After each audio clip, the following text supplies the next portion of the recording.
Well, good evening, adventurers. Last week, after returning to the material plane, you were all spending some time in the forges of Avernus when the demon that was responsible for releasing the dragon goddess Tiamat from her prison burrowed through the side of your forge, Mavathor, and vomited a dozen demons into your inner sanctum. You guys dispatch the demons back to the abyss, and you paid a visit to your god. Seeking guidance in whether or not you should release the soul of one of your companions.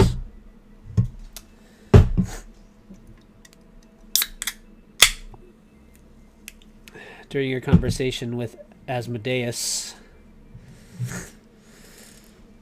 in his hidden sanctum,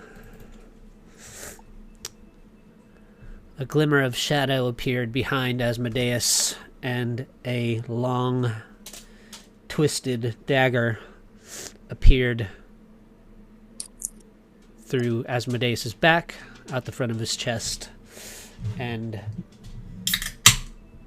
Lord Vecna marked Asmodeus with a mark of Vecna before disappearing in almost the blink of an eye. But in those few moments that he lingered atop Asmodeus' tower, you notice something different about Vecna. In that, etched into his skeletal frame, along the sides of his face and arms, were Netherese runes, etched in deep into his bones, and they sort of shimmered silver and gold.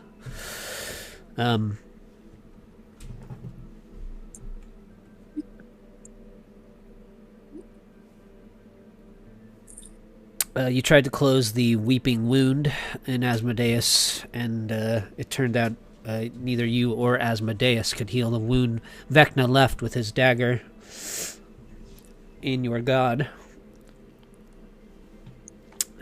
Asmodeus then blessed you all and warned that Vecna just might be the greatest danger to the multiverse that he's ever seen, even beyond that of the abyss. Last week I kind of meant it for it to be more of a downtime, a little bit more of a downtime session where you guys all got to kind of do your own thing a little bit, but it just didn't work out that way. So I think we're going to try and do that this week, before you guys actually take off to the lands beyond the spine of the world. I think probably I'll just be honest, I was not on Discord at all, and I did not. This is the least amount of prepared I've been, I think, for D&D. So we're going to do some heavily improvised personal quests this evening. And holy shit, that crit for Hand of Bell was insane. What is that? That's him with all of his buffs on him with the potion of giant size. Oh, with the potion of giant size. Good fucking god. Now that was gonna kill that We can squash Vecna. Hold on. Let me check something here real quick.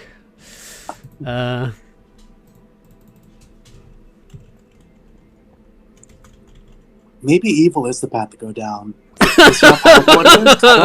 It might be. It's always paid off for Mavathor. Yeah.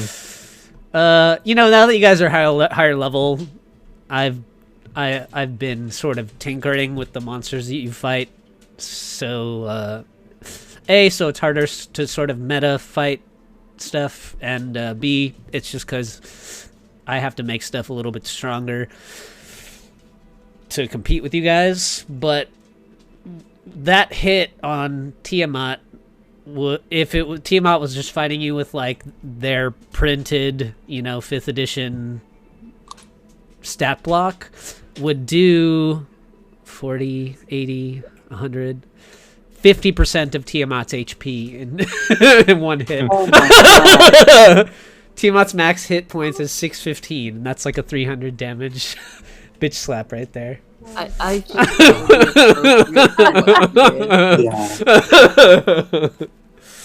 Yeah. That is disgusting. a giant newspaper. But yeah, I'm sorry. I was just.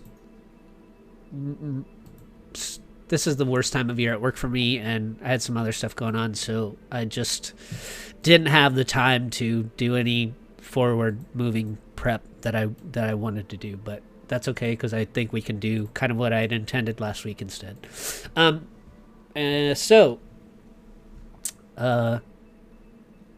you all received Asmodeus' blessing and returned to the forges, returned to the forge met with Thor, you do know that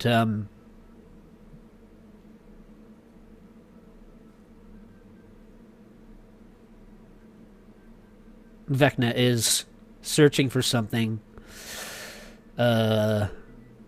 here on the material plane in Toril on Faerun, and from now some of the other things that you've learned from that other vampire lord that kind of helped you guys back in Barovia, and from some of the stuff he said, there does seem to be some heavy influence of undead roving over the frigid plains of the north, and the only thing that you can kind of surmise is that Vecna must have possibly located another one of these obelisks that he stole from Eberron.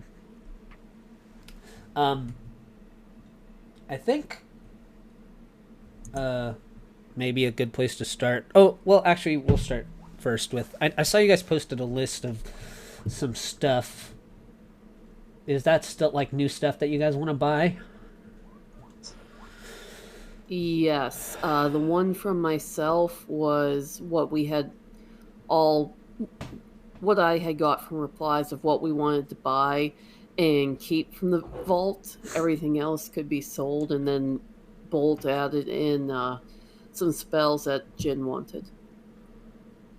Well, minus whatever was in the spell book from the Vampire Lord fight.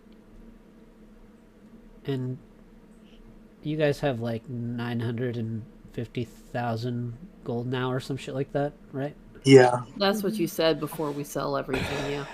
Yeah. Okay, let me just take a little quick look over this list then, because the biggest chunk of coin is just going to be those giant-sized potions. By the way, should we maybe give some coin to Lilith for the restoration of Barovia?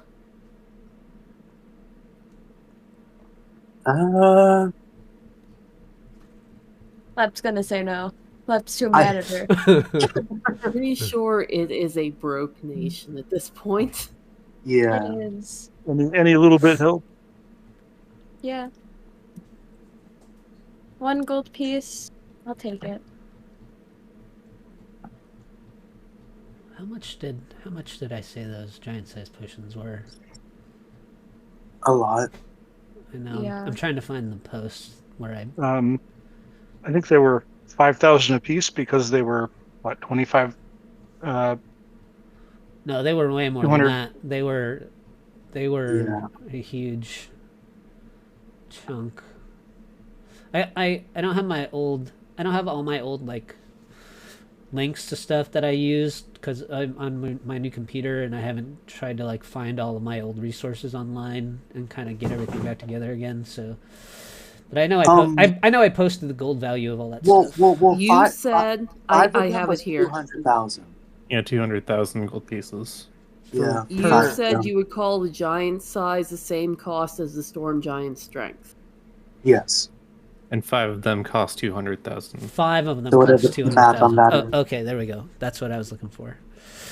All right. It's in the pinned messages. Oh, is it? Oh, nice.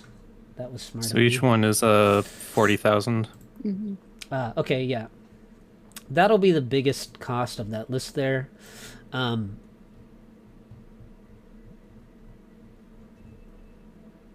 that case, let's get another one each because they are very useful.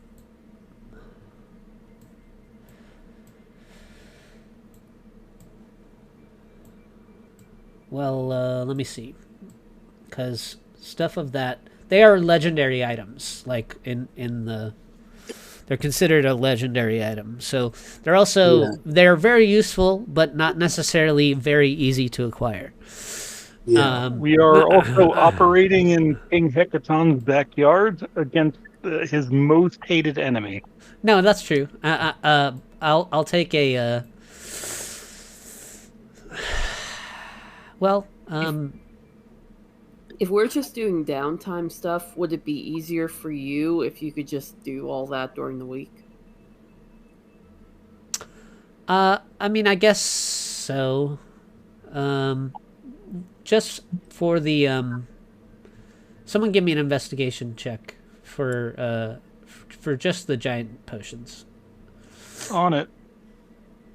Yeah. Help? Yeah, help can be given. Everything else should be fine to acquire. I will provide help. Good luck. Advantage. And so I'll say that you guys can get the 2 that you had originally posted you wanted there. It'll take some more digging to acquire any more, just because of the not only the time that it takes to brew those, but the ingredients required are very rare. And but you are able to acquire 2 of them at their cost, 40,000 apiece. I would like one, please, if everyone's okay with that. That's cool. Go for it. Who's gonna take the other one? I'd like it if no one else. That's good with me. Glad.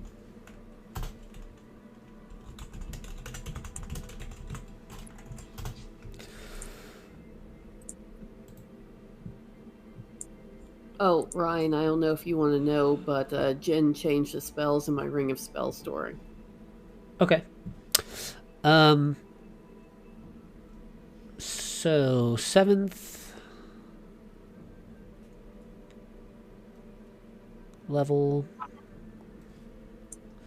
7th level spell scrolls are kind of expensive too. You have to be level 13 for 7th level? Or 15? 13. 13 for 7th level? Okay. Then, Jin, you can get those 2 7th level spell scrolls for 10,000 apiece, the Power Word Pain and Reverse Gravity.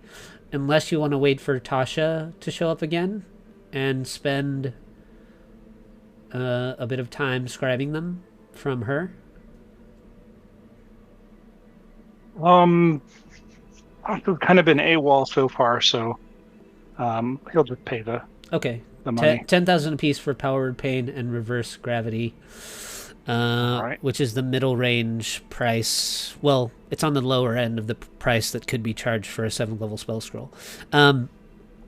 All those rest, I'll just say another 10,000 flat for all the 5th, all the 4th, all the 3rd, all the 2nd, all the 1st. Oh, So that solves your spell scrolls. You don't have any trouble acquiring any of them. 30,000 total gold for your spell scroll list. And the remainder of the potion list, how many healing potions? That's the only thing that doesn't have a number here. Yeah, no one said how many they wanted, so I have 2 on me of different sizes. Yeah, me too. I think I'll be okay. I have 1. Are you ever going to actually use it? You got to be put in a position where you need to, and you guys avoid those pretty Yeah. pretty frequently. There No, are Lilith refuses to half the time. there Yeah, are that's true. 5 healing potions in the party loot at last count. Some of those might have been used. Uh, I have an elixir of health and a supreme healing potion in my inventory, so I'm Yeah. hoping it's not a bunch All of right. that, or maybe it is. Superiors are 2,000 apiece, and supremes are 20,000 apiece. I think I have a 4d4 plus 4 and an 8d4 plus 8. I think that's a greater and a superior.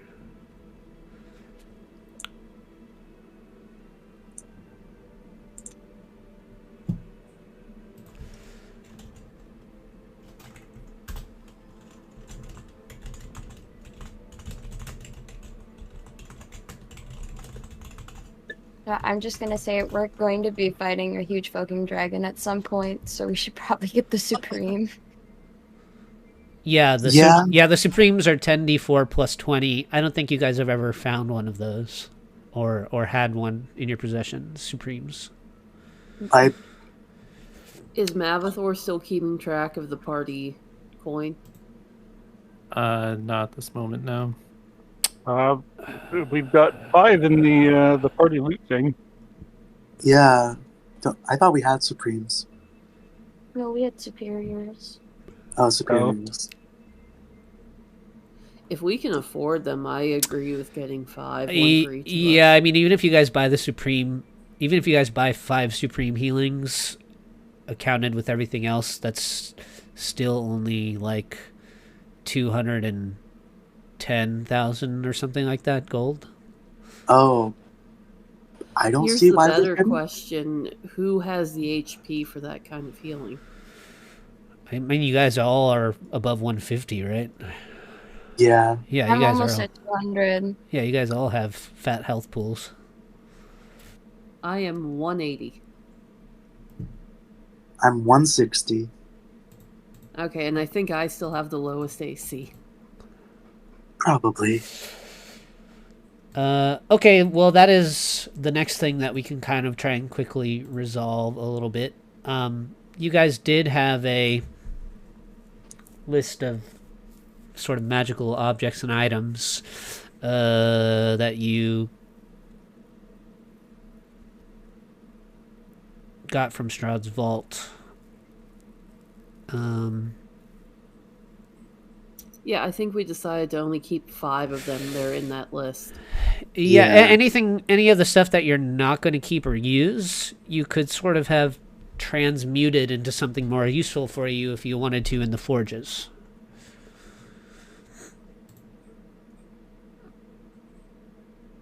So is there any like odd magical item or object that you guys were looking for that might be useful to you? Ryan, I had asked you a question Oh. about an item that I wanted to possibly get for someone else.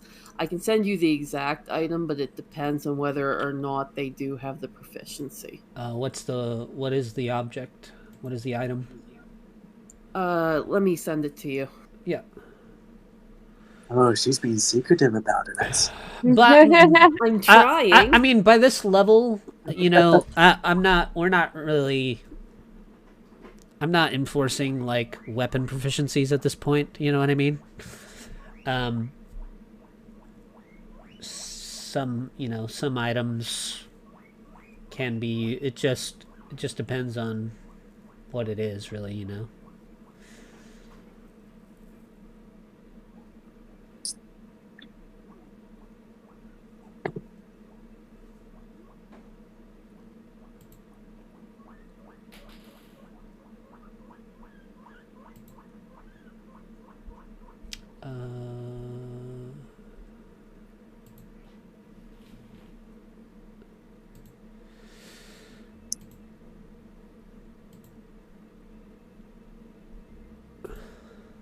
Scent. Okay, there we go.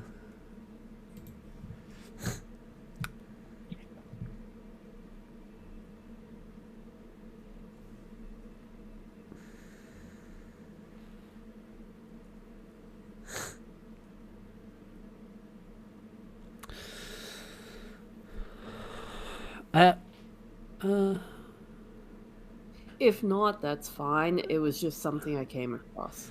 No, it's not. Lep just doesn't use. I've never. I mean, he doesn't use a bow or anything, you know. I can start using one. Unless you wanted to start using a bow, yeah. I mean, I'm a spellcaster. I don't use weapons. I just have them to look cool. Yeah, no, I know.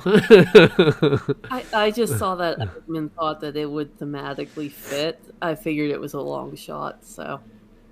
I mean, hey, I won't say no to free gifts, you know. I mean, I'm sure that he would. I'm sure that he would love it as a gift. Yeah.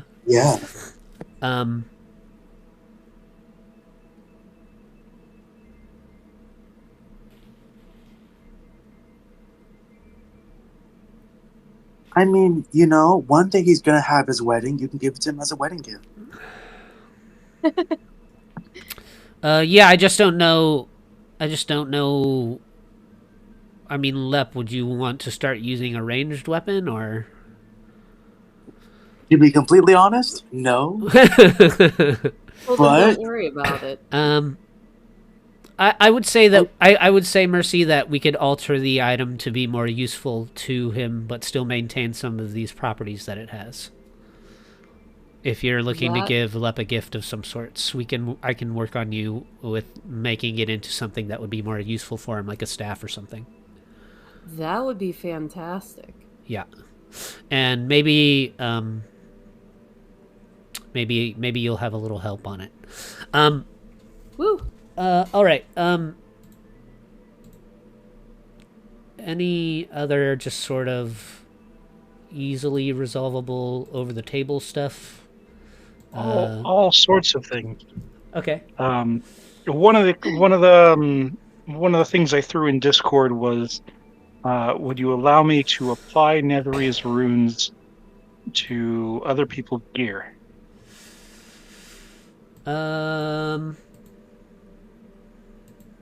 Like the frost rune, which gives characters cold resistance, and it's basically fire shield. The ones that you learned in that list that I gave you from that gun you dismantled, yeah, sure, that'd be fine.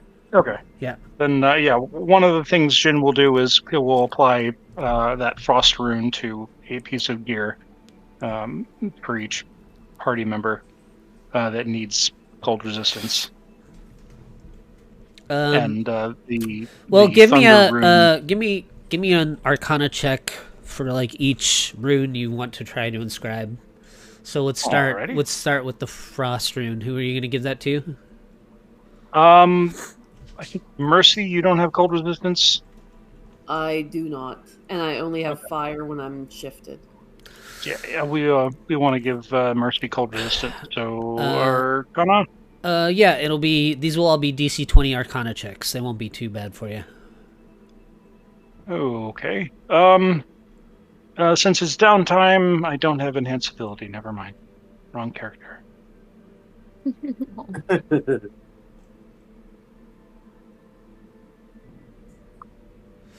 Oh, man. Nope, none for me. I mean, can you get a bless from Mavathor or something? Yeah, I mean, get a guidance. A guidance. Okay, so working with the fire giants in the forge, I'll give you the help, and guidance from Mavathor, that will get you there on that one. Fantastic. Anyone else need cold? Just barely. Anyone else need cold resistance? Nope. Lep does. Lep? Nope. What piece of Mercy's equipment do you etch the rune to? It's just inside one of the shoulder plates of her armor. Okay, and that's all it does is give her cold resistance. It's basically fire shield. So okay. Cold resistance, and whenever someone attacks her in melee, that the attacker takes 2d8 damage cold. Oh, okay.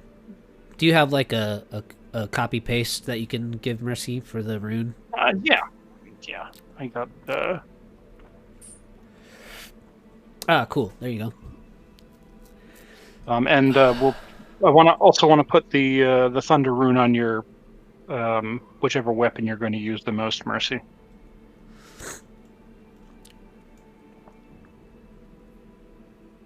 We'll call it 1,000 gold, 1,000 GP cost in materials for the inscriptions per.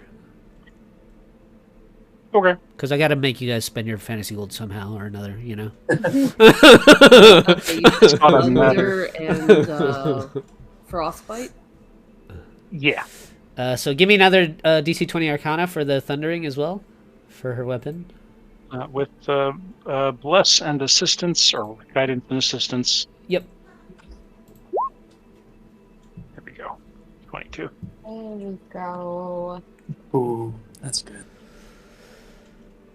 Thank you. All right. Were you going to etch any nether runes on anybody else? Yeah, with Lilith's permission, and if he wants it, we can put the thunder rune on the haft of her glaive. Yeah, I'll take it.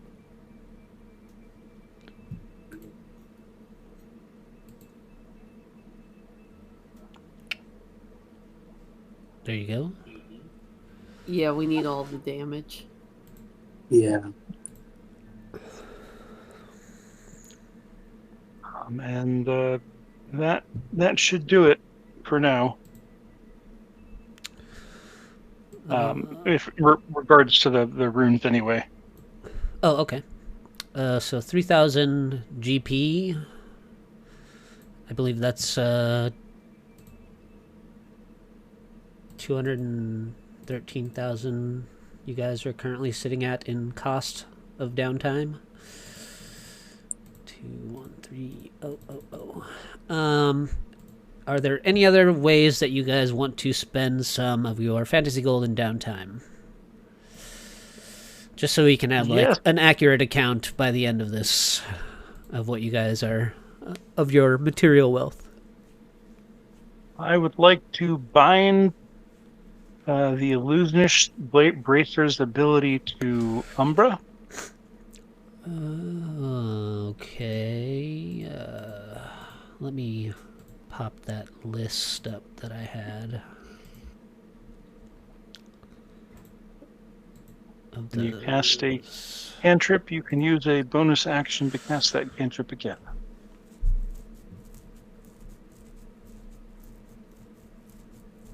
All right, make a give me another DC 20 Arcana check. All right. With Blitz's assistance. Yeah, for sure. Yeah, assistance and guidance. This is gonna all be kind of done in a workday in the forge, you know. It's another day at the office. Yeah. I'll also spend time re-upping. I'll re-up Thago after I copy most of the those spell scrolls into my book. A new simulacrum. Yep. What is the material cost of that spell? 1,500 GP worth of powdered ruby. That's very reasonable. Or the equivalent in dragon shards. Okay. We have the money, so I'll just buy a couple of shots of ruby. Yeah. 500. Hey, Bolt, what were those spells you wanted to keep on Mercy every day? Counterspell, silvery barbs, and shield. No, not the ring. The other ones that we talked about in RP. I think it was Mind Blank and something else. We had a discussion about why you shouldn't be casting the tongue spell ever when I can do it, and it costs me considerably less than it costs you. No, let me find it and message it to you because I know there was something else. The protections. Mind blank, Anestal's magic aura, and non-detection. And we're just going to keep that on you for the rest of the campaign. What was that second one? Non-detection, mind blank, and Nestul's magic aura.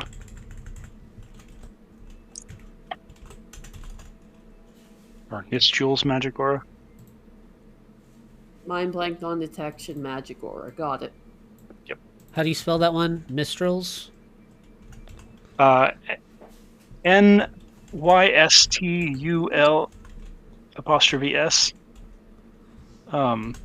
It's a spell that, when placed on a creature or object, can make them show up as a potato. 2 detection spells. What? It's a weird. It's a weird little spell. I just need to know because I have to. If I'm hunting Mercy, I'd have to be able to explain how I found her. So. Now I have a question. Are you, Jin, going to be keeping those 3 spells going on you and Mercy every day, or? Just Mercy. I have mind blank. Doing the mind blank rotation. I can put mind blank on myself on Mercy every day and upkeep them for 24 or around the clock. Because I only need 4 hours to rest. So, how does keeping all these protections affect your how many spell slots a day are you spending first thing in the morning? 3. Oh, okay. 3 is so the rotation is I wake up after a long rest. I cast mind blank on myself, or mind blank expires. I cast mind blank on myself. I take a 4-hour trance. I wake up. All my spells are now refreshed. I cast mind blank on Mercy, followed by non-detection, and basically in the time that it takes for the party to have a long rest, I can refresh my spells twice. If that makes any sense. 4 hours. Yeah. Yeah. Yeah, it's like luck.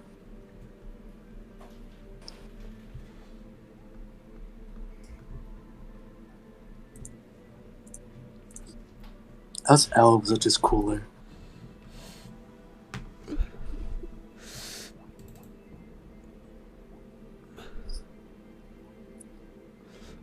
But you don't have non-detection on yourself every day, correct? No. I mean, non-detection is kind of... I don't even really necessarily need non-detection because Mind Blank basically does the same thing, but better. Oh, okay.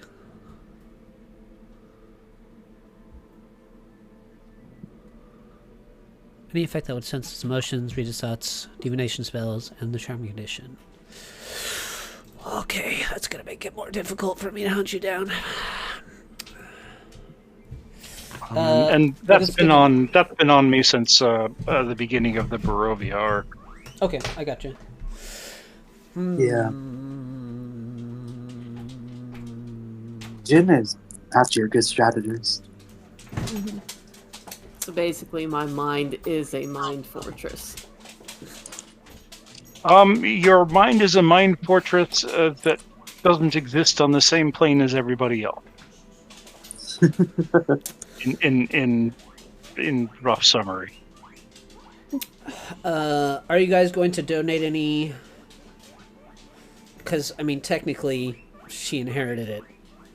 You know, you guys are kind of spending Lilith's money here. Are you going to? Personally, I think we should give her some money for restoration. Yeah, I think so. Allocate a portion of that gold to restoration and defense of Barovia. Now that she's surrounded by, on all sides by nations of dreadlords that you've all murdered. Yep. Yeah. I have no objections. All right. Yeah. How much of that gold are you gonna donate to Barovia? How much is left of that 950k?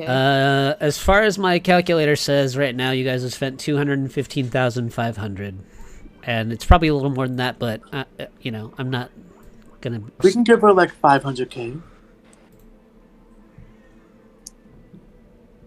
That's a lot. I think Yeah, that's that'll about right. The rest would be her queenly purse that she brings with us. Yeah. 500,000. She's just a sugar mom. 500,000 gold. If everyone is cool with that. Yeah. It sounds about right. 5, 6, 7, 15, 50.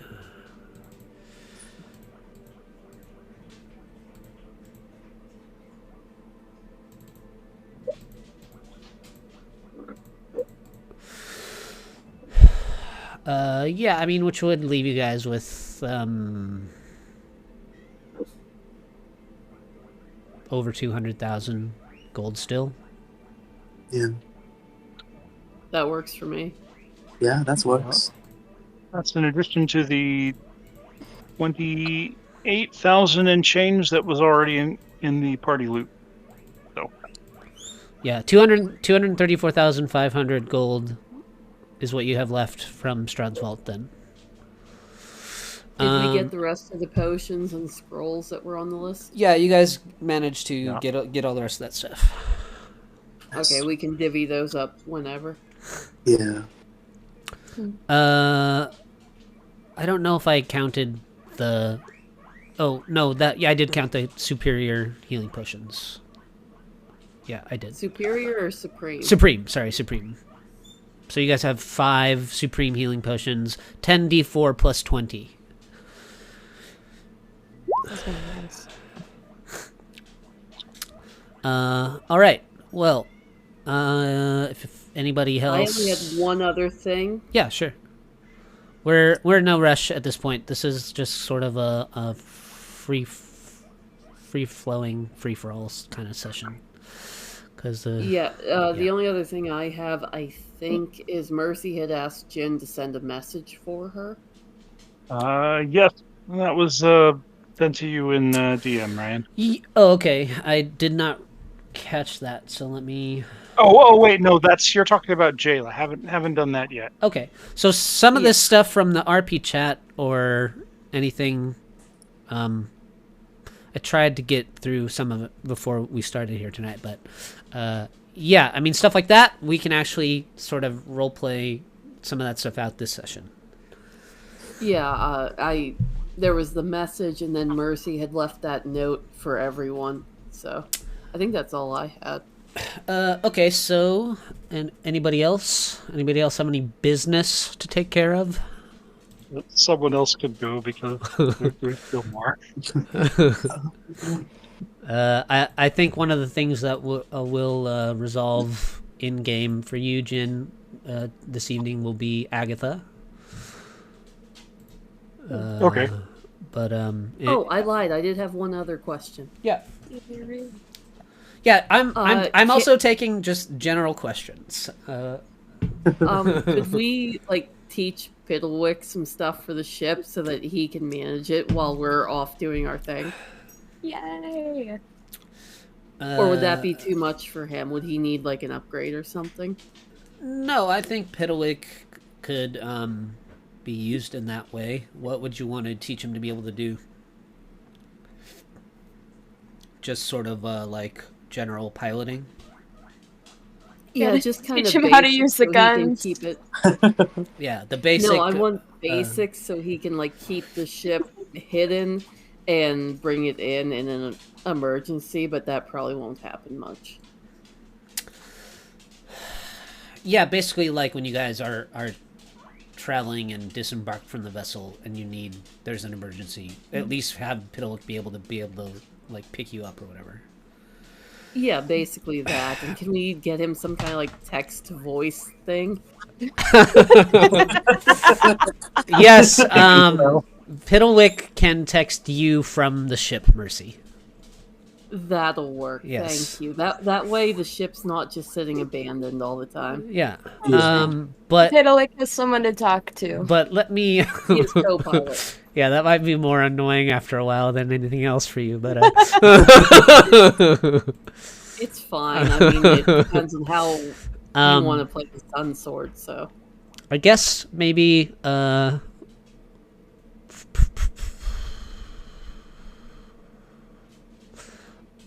won't make Piddlewick roll a check for learning. I'll make you roll a check for teaching. So, I guess you could probably use.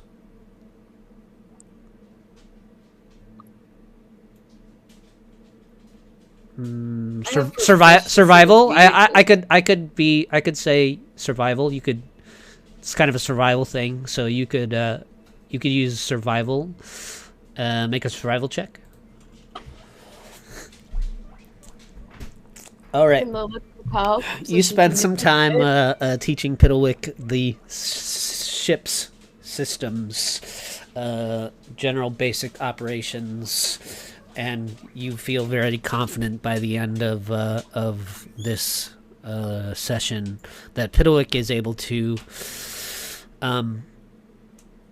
do many of the basic operations of the ship that could get you out of emergency situations. Awesome, thank you.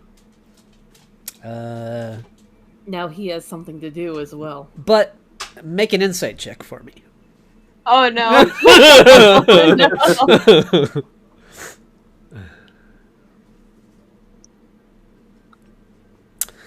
Oh no. During the teaching, you also teach him how to text you through the ship systems as well. Piddlewick seems very excited about learning all of this new information. He's been trapped in Barovia for a very long time, and just to be learning something new outside of the world of Barovia is very exciting for Piddlewick. And you see a gleam of mischief in his eye, and that's all I'm going to tell you. Can I make him a deal that I will teach him many, many more things as long as he does nothing to harm the ship? No pranks that will cause damage. No, what's going to happen is we're going to come back and he's going to be in the gun control. As long as the ship is operational and undamaged, I don't care. No, he's going to be joyriding the astral sea. He's gonna space pirate's life for me. He's gonna Ferris Bueller's Day Off you. Oh yes. I will remove his limbs. He's gonna be running your ship in reverse to burn miles back off it. All right. Piddlewick learns to pilot the ship. What's anybody else? Anybody else got anything? Lep, you going to be pulling any more cards? Yes. I'll be pulling one this session. I may make a wish spell. Okay. Did you need to do anything with being plane shifted to the Feywild? Yeah, well, that's going to be... That's where we're going to start with Lep, when we start personal RP stuff, so... I've already... I haven't planned anything, but I just kind of tried to put some bullet points for everybody before the session started that we could maybe dig into a little bit, so... I was going to ask if you would allow me to dismantle a magical item. Yeah, sure. Cass's Blade of Betrayals, because Cass has officially betrayed Lep, and he does not see him as a friend anymore, and he wants to get rid of it. It's a stubborn object. I'm sure it is. Yeah. Is it more stubborn than the Forge of Avernus? How do you try to dismantle it? Well, if he can use his bottle magic and not the Forge of Avernus, that would be nice. If he needs the Forge of Avernus, then he will. Well, yeah. Give me some. How would you use your magic to attempt to do so? I mean, wild magic searches have done crazier things. Maybe he'll just cast a bunch of spells and trust in the chaos. All right, hold on. I don't know. Not on the ship, please. He's not on the ship. He's not on the ship. He's in the Feywild.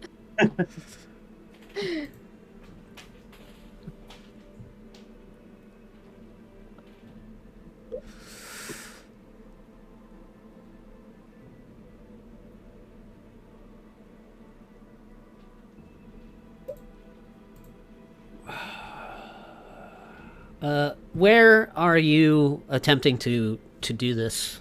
Like, where do you take the blade? Um.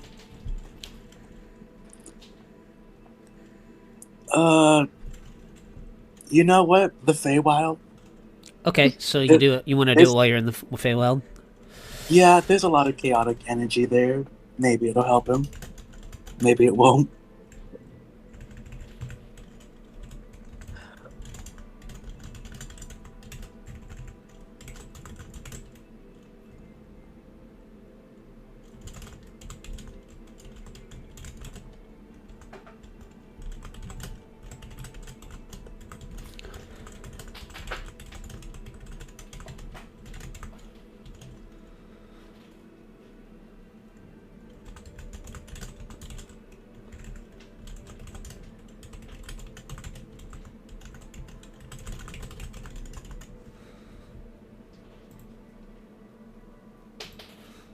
Okay, we can do that part when you're in the Feywild.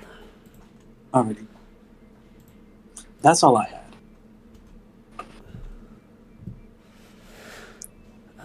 Okay, anyone else? Business? Malthor, you got any business? Nothing outside what we did in the roleplay channel.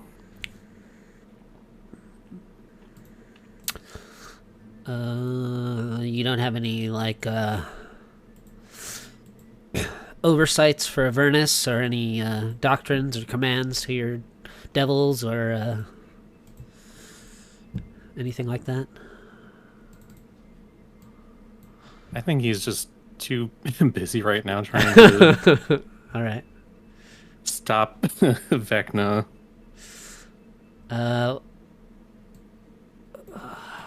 Okay. Well, how are you preparing for that then? What actions are you currently taking?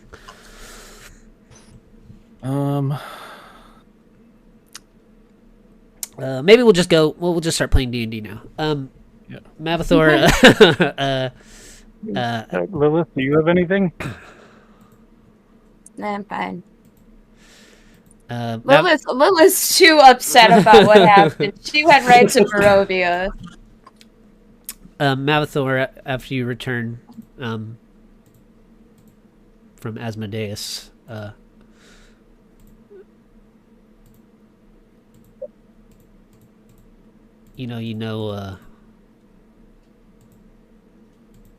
you witnessed, what happened there, and you returned to the forges. Most everyone has cleared out of the main body of the forge. All you can really hear is the sound of the fire giants repairing the side of the volcano and sealing it off once again.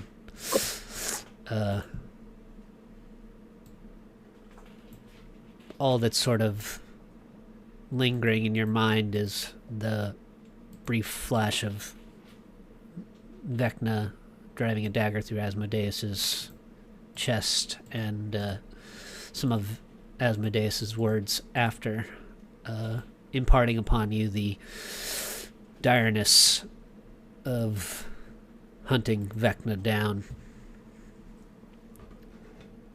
I suppose I'll try and recall what the symbols on Vecna looked like and show them to Jin and see if he understands what they mean, if anything.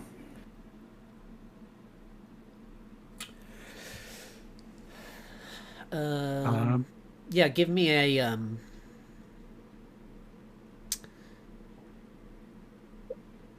a perception check with disadvantage.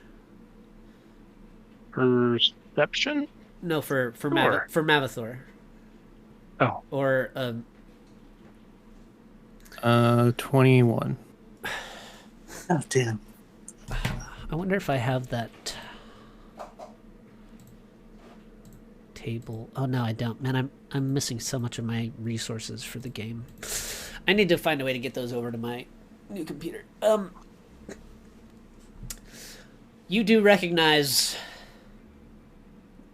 a few of the symbols. A few of them were similar to the ones that you guys found on the parchment that was in Windfall's possession. But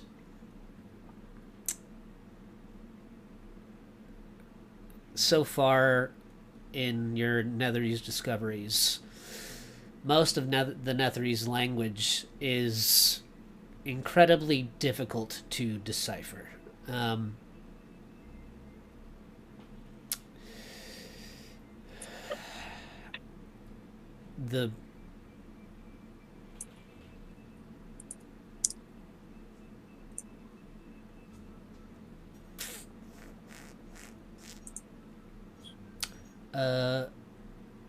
The main reason for that being is that it was almost kind of by design. The Netherese were a highly advanced magical society, and you're starting to understand that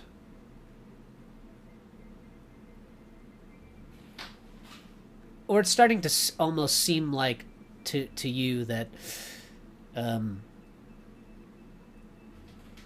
those that came after the Netherese, the fall of the Netherese Empire, have put a lot of effort into making sure that the power of the Netherese and its language and its history has been suppressed, subdued, and forgotten because of the disaster that it brought to the world at that time. And you're starting to understand that the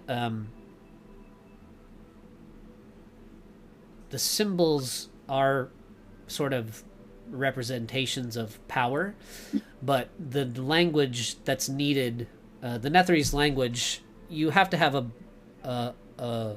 almost a fluency in Netherese to be able to truly make anything out of it. And a fluency in Netherese is something very few possess. So, as you showed Jin, as you sort of scribed the runes that you saw on Vecna's body, and you show them to Jin, the two of you sort of come to the conclusion that to truly understand the power of these runes and perhaps start to unravel the mystery of the obelisks, perhaps finding someone that has a deep understanding or fluency in the Netherese history and language might be of a great benefit to you. And do we by chance, well, I guess, would Mouthware by chance know of anyone in Baldur's Gate that has a proficiency in the language?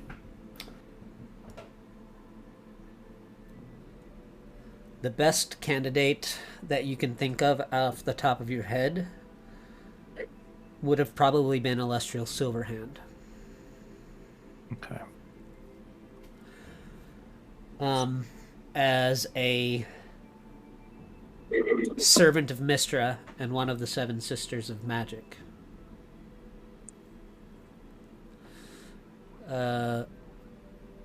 She might have been able to help you further understand these runes. Is there a close second? Elminster by chance? Maybe Gale? Gale, yeah. Ew. Midnight? Is she still alive? Yeah, that's actually, that's a good thought. You know, some of these legendary, well-known historical wizards would probably be your next best bet, trying to track one of them down. The true Mordenkainen, a wizard like Elminster, or another long-standing servant of Mystra.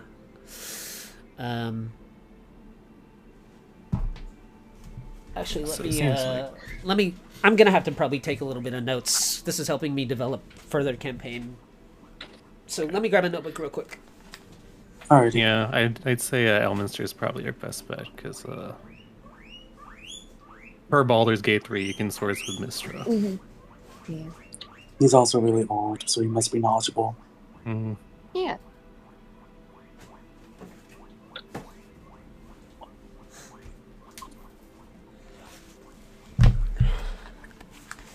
Got a crispy, fresh, never abused notebook out here. All right. Understanding the Netherese.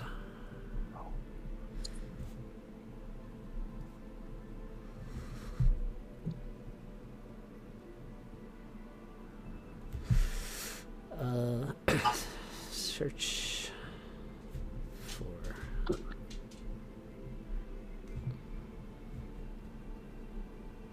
I guess I could have just used technology and my computer for this, huh?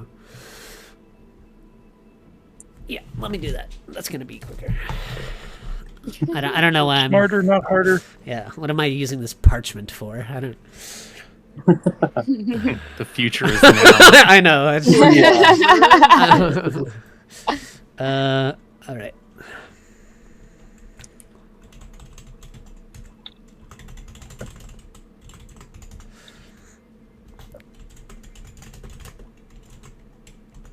I appreciate all of your patience. This is actually very useful. We're kind of developing future adventure together here a little bit.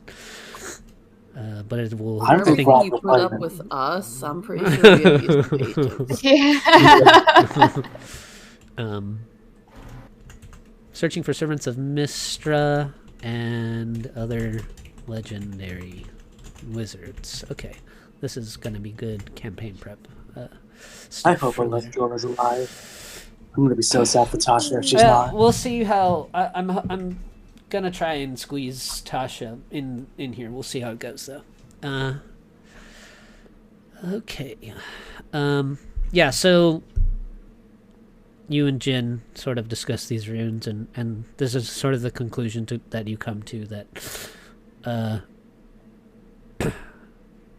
of all of the things that Vecna has been doing, he has seemed to become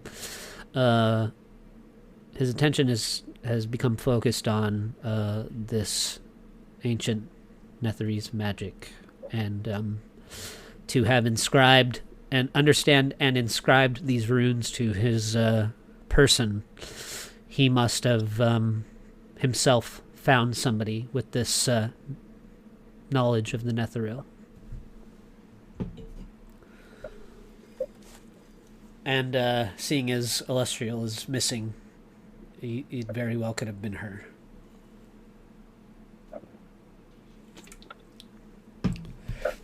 Right, well, I believe Mathor came to the conclusion that Elminster would probably be their best bet.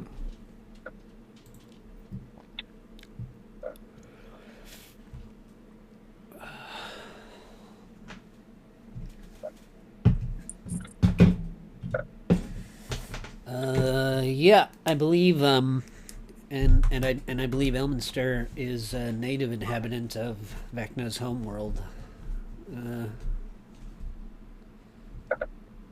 That's where much of his prominence was gained in Orth.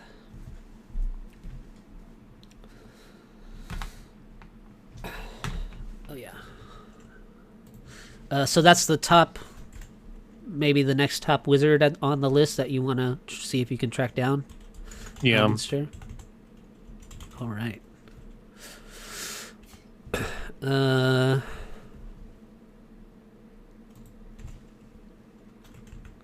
Let me see if I can also drop a little bit of...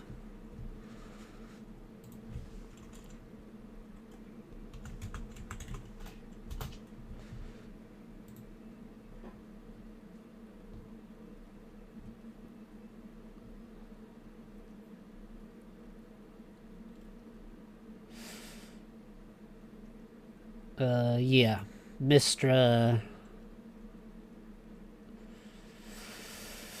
Elminster was, Elminster is one of Mystra's powerful, unaging servants.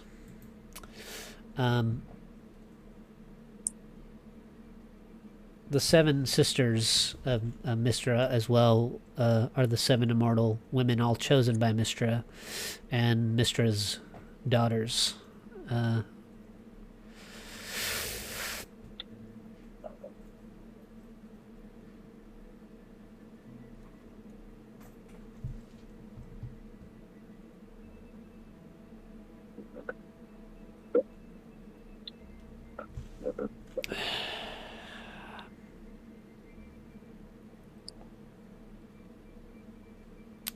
And those are all possible. Many of these daughters of Mystra have befallen some different fates, though. So, but a few of them are Illustrials.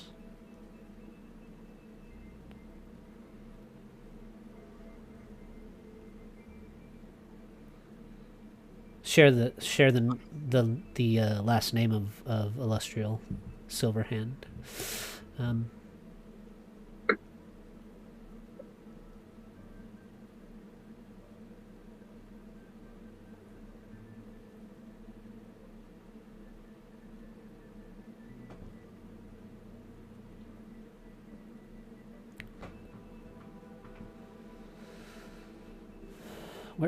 Where is the Shadowdale?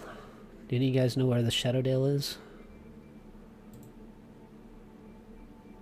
It's Is that on Toril? I don't think so. I think that's on a negative energy plane.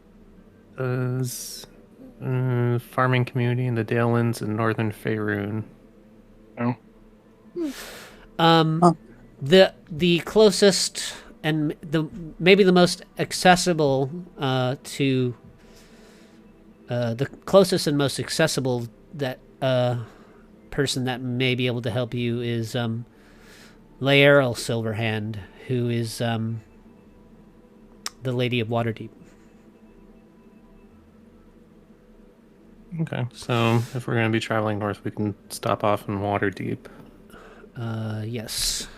So I can make a note of that and add it to the stops for next week. Laeral Silverhand and water. Probably not next week. No. Is Christmas Day Wednesday next week?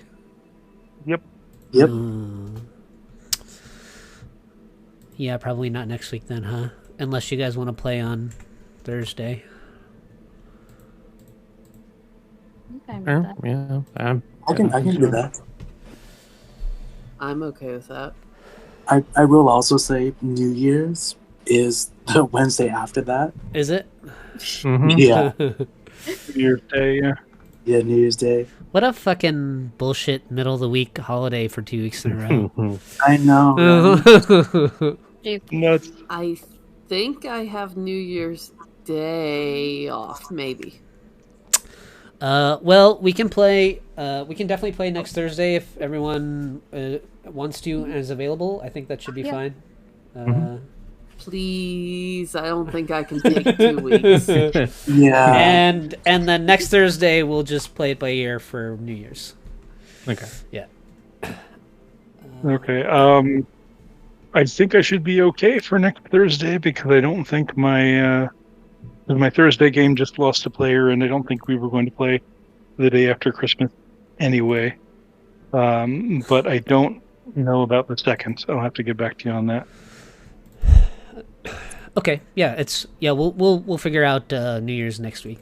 But it sounds like everyone's good for next Thursday, so that'll be cool. I will do my damnedest to make it happen. I will be actually prepared next week, but Hey, some of the best sessions are completely improv. Yeah, exactly. Yeah. Just embrace the chaos. Well,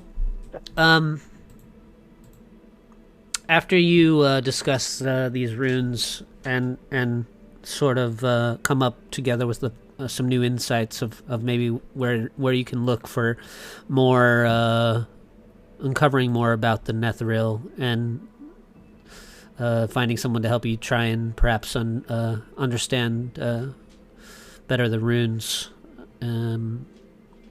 What do you do after that, Mavathor?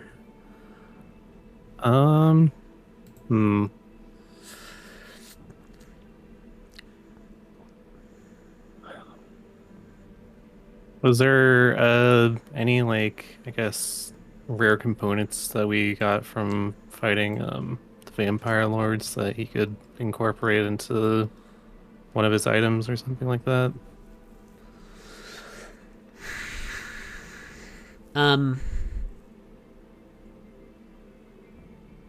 You guys do have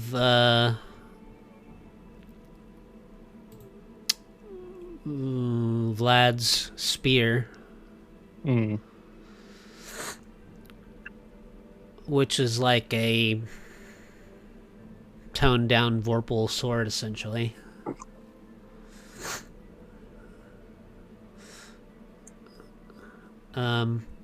I would say that with some effort and cost, perhaps they could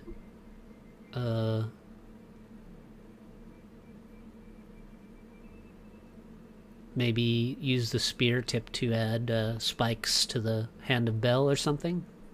Yeah, well, I'd be definitely down for that. Let me see here.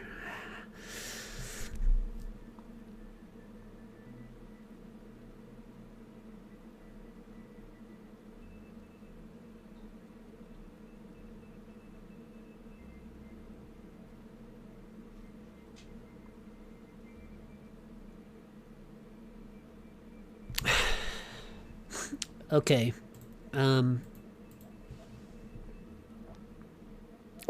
You present the Vlad's Impaler to Lae'zel, and she gives it a good look over, and she says, "This is a dark and twisted weapon, my lord. Much blood has been spilled by it. It may resist being fused with something else, but we can try.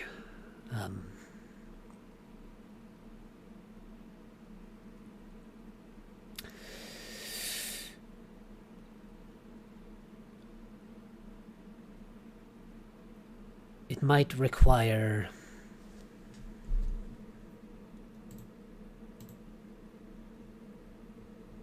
some assistance, however." Who do you need assistance from?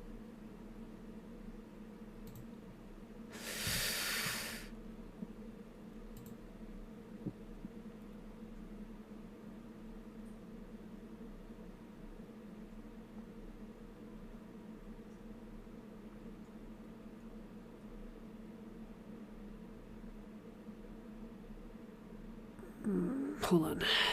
I know there's a...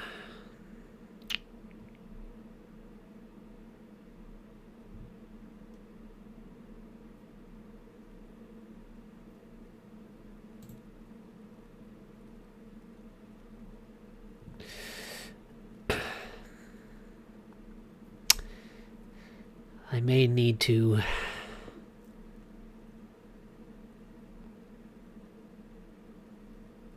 implore the service of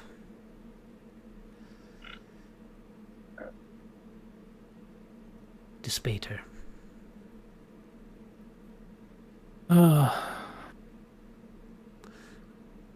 Let's see what he has to offer, but if it's required.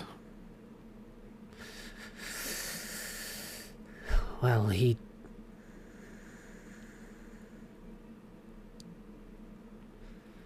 does command the City of Iron.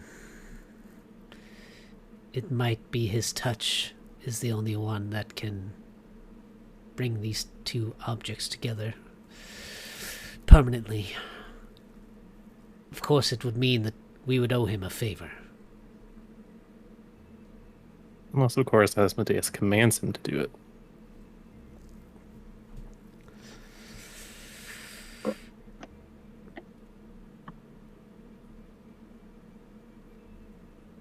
That is between you and Asmodeus, then. Yeah, well, try and reach out to Asmodeus to set this up so that,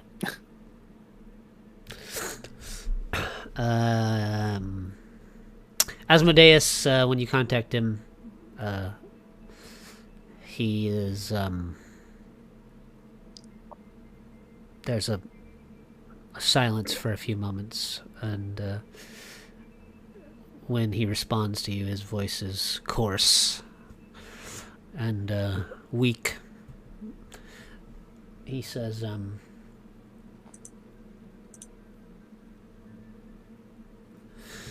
what is it you need, disciple? I would ask that you command Despater to assist in the forging of this weapon, which would increase the probability of me dispatching Vecna.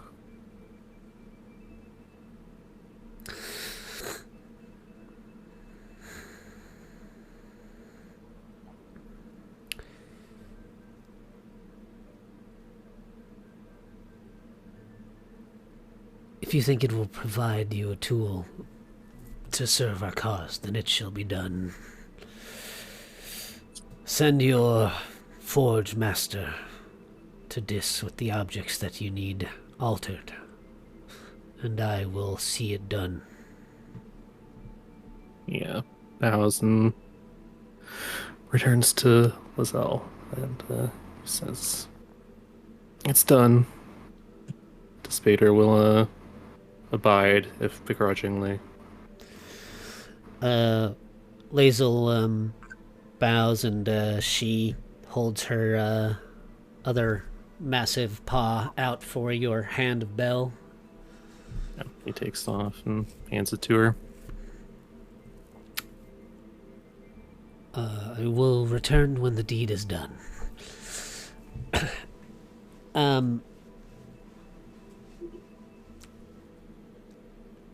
A short time later in the evening, when you're like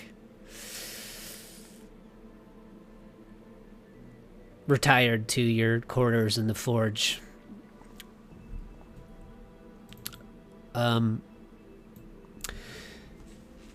you know how you can tell when people try and come in and out of Avernus. Mm-hmm. Does that count for astral projections? Can you like block an astral projection, or? I don't know. I don't think I've ever seen anyone use an astral projection spell.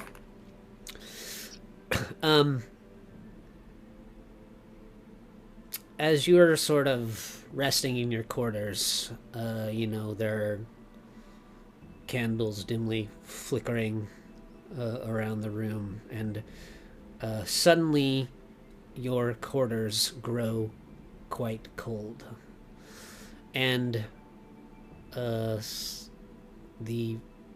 sort of translucent visage of a man steps out of the shadows in a corner of the room, and you recognize them as one of the other 9 lords of the Hells, Levistus. Oh. And he says, he kind of looks around, and he says, "Oh, sorry, how rude of me." And he snaps his translucent fingers, and your candles kind of flicker back up. He says, "I like what you've done with the place. Bell never had an eye for interior design." Yes, and Zariel was, well, she always hated this place, and I think as a result the plane hated her back. She was an admirable angel. Her fervor was unparalleled. A pleasure to watch her lop the head off of demons. Interesting that you let her return to Celestia. Well, where one pawn falls, another takes its place. Oh, well, in this case, I suppose it's a bishop. Well, I suppose that doesn't all matter now. Can I help you? Well, I happen to have heard that you may soon be traveling north of the Spine to Icewind Dale. And how did you come across this rumor? Oh, you know how whispers float on the winds down here. There's not much that doesn't go unheard in the Nine Hells. Fair enough.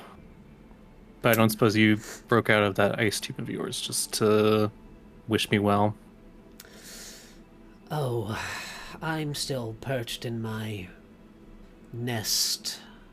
But, I can still project my will out into the world now and again. I was wondering, if perhaps in your travels you could deliver a message to someone for me. Ooh. Since you'll be there anyways.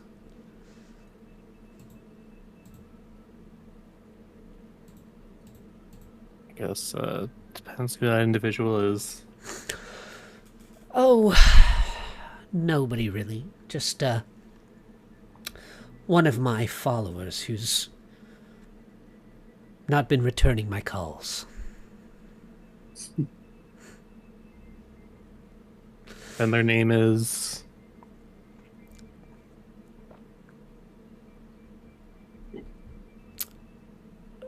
Where did my blueprint go? There we go. Oh, that's not it. What's today's date? The 18th? Yeah, there we go. He's a man by the name of Markham Southwell. He's the sheriff of Bryn Shander.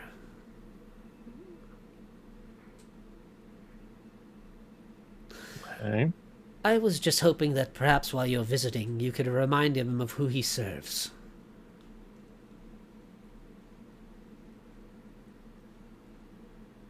I suppose with the waning of Oral, you've taken a special interest in the northern territories of Faerun.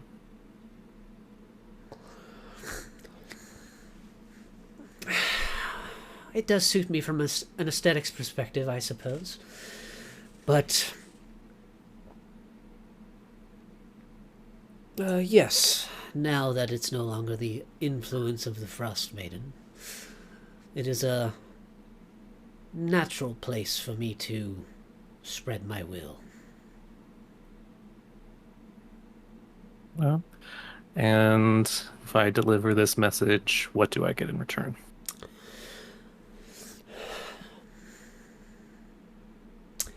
Well, I'm sure you know that your recent position may not be so well received among some of the other lords of the Nine Hells. Jealous devils are. Being favored in the eyes of our lord has irritated some of our brethren. You and I have that in common. I am not seen as so favorable in the eyes of some of the other lords of the Nine Hells. You will gain an ally. And all you have to do is deliver a simple message. I'll kind of squint his eyes and say, wasn't it your folly against Asmodeus that landed you in that block of ice? Rumor and slander. Any insight check that? Sure. Yeah, damn right.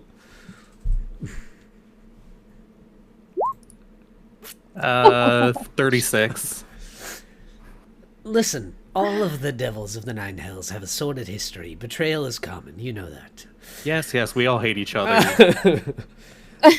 Just because Doesn't change. you're new here and you haven't felt a knife in your back doesn't mean you should judge me. Okay. The way I That's see one of it the is- greatest lines you've used so far. Right? That's off. Listen, I could find somebody else to do this simple chore for me, but I just thought it would carry more weight coming from someone of your station. your new status, and perhaps you might have somebody watching your back down here. It's a fair enough point. I'll deliver your message, but I would like to emphasize this is not an alliance we're striking up. I'm merely doing you a favor as to what the other fiends have much trouble doing. It's a great responsibility and power for an archduke to be able to travel between the Nine Hells and the material plane at whim.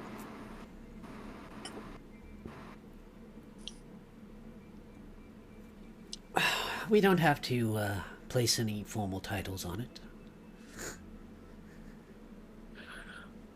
Then consider it a favor. I do this for you, and you can do something for me in the future. It would be my pleasure.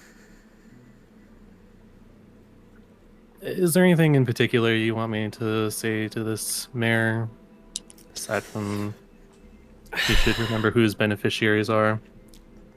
Levistus sort of points his finger at your desk, and a little object manifests on the corner, which is a tiny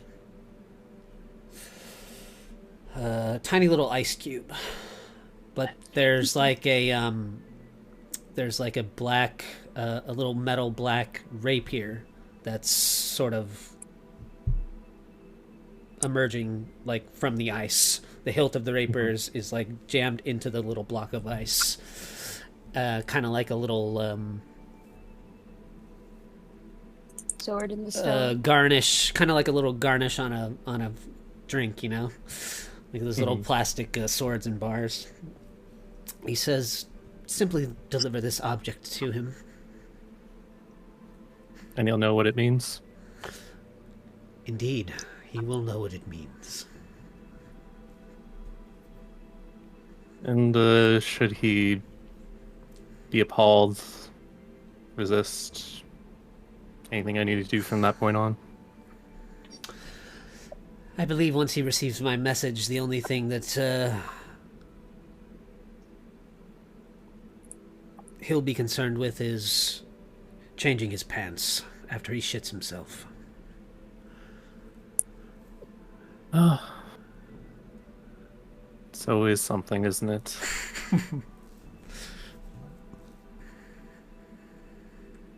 He'll reach over and pick up this little ice cube and say, "Very well, I'll deliver your message." Yes, it is very cold to the touch, and even here in the fires of Avernus, seems incapable of melting. Levistus says, well, it was a pleasure to formally make your acquaintance, Lord Mavathor.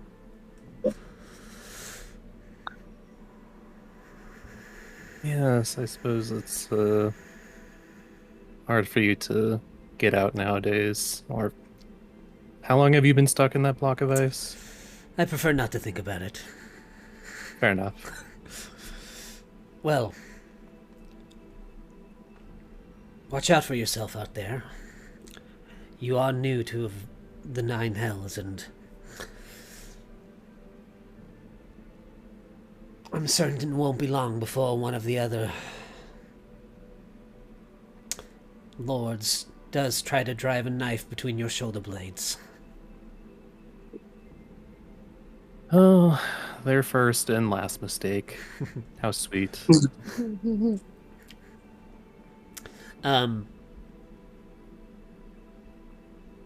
The room kind of grows cold for a few moments again, and the candles flicker as Levistus kind of grins as he steps back into the shadow. You can kind of see like the frigid ice blue eyes in the darkness smiling at you as he disappears, and your quarters return to their normal sweltering temperature.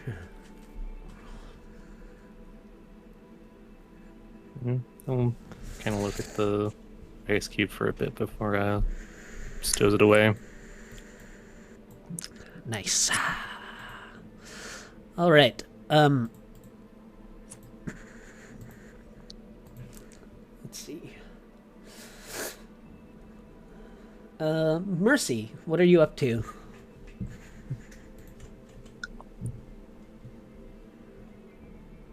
Aside from teaching Piddlewick, she's probably just kind of idly in the training room, unless she might have been on shopping duty since 3 party members are elsewhere. Where is the ship? I think before we went to Barovia, we had parked it outside of Neverwinter, where she had it before. Is that right? Yeah, I think it was near Neverwinter when you guys left for Barovia. Would you have returned there to move it somewhere else, or is that where you and Piddlewick are currently stationed? I don't know locations as far as where they are to each other. Where would Baldur's Gate be from there? Oh, yes. Further south. I've indeed finally uploaded a map of the Sword Coast. Oh, part of it anyways. Oh, does it cut off? It cuts off near Waterdeep, yeah. Baldur's Gate's farther south. Oh, Yeah. that might Like just really, be... really farther south. Let me see here. I didn't double check it after I uploaded it, but maybe that's just a... Yeah, it's almost on equal latitude to Cholt.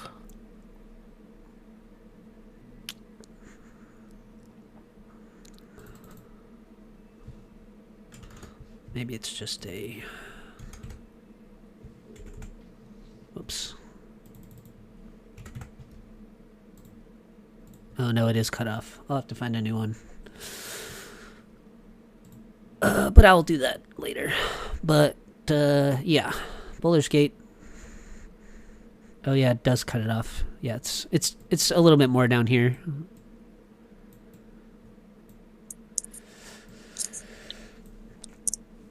So you could have, Mavathor could have sent you there to Neverwinter, and you could have flown it, like, over the water back down towards, Baldur's Gate if you'd wanted to. Yeah, I imagine she's probably not going to wander too far from wherever they were so that everyone can find their way back. Just probably some flight lessons, the shopping as the group designated mom. All right.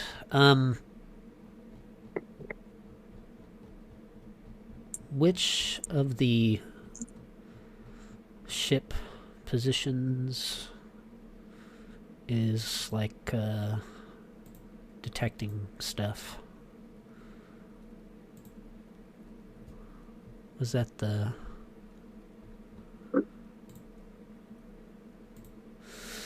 Oh, jeez, my notes are on the other computer. I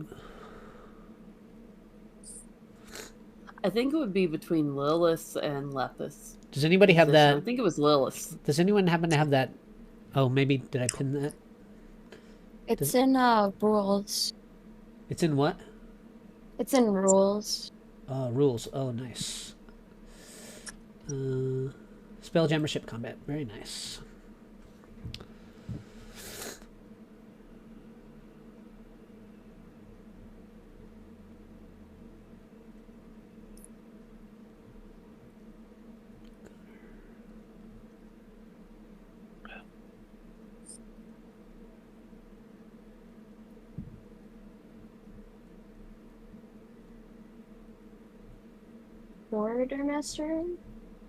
Quartermaster is logistics and stuff. Bosun is just kind of the go for fill-in, I think. Yeah, logistics. Yeah.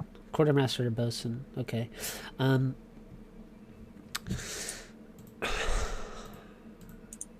As you are traveling from Neverwinter to Baldur's Gate with Piddlewick Mercy, teaching him the ropes of the ship, why don't you give me a perception check for the ship's navigation systems. You can just use your perception.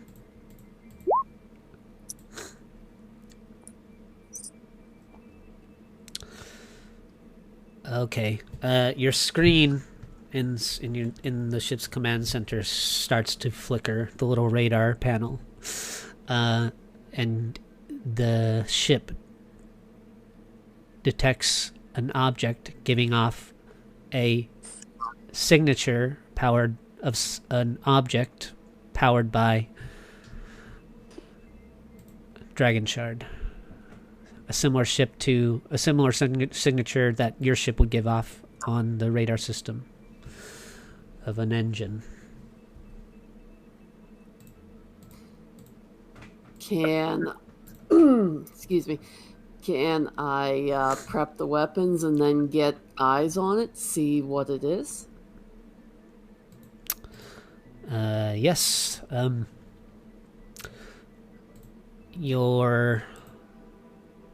As you start to prep the weapons and try to lock on the signature to get a better look at what it is,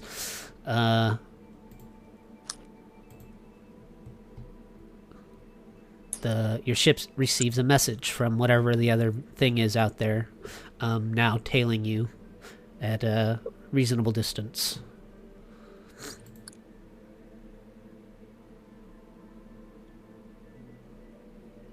Does it say who it is?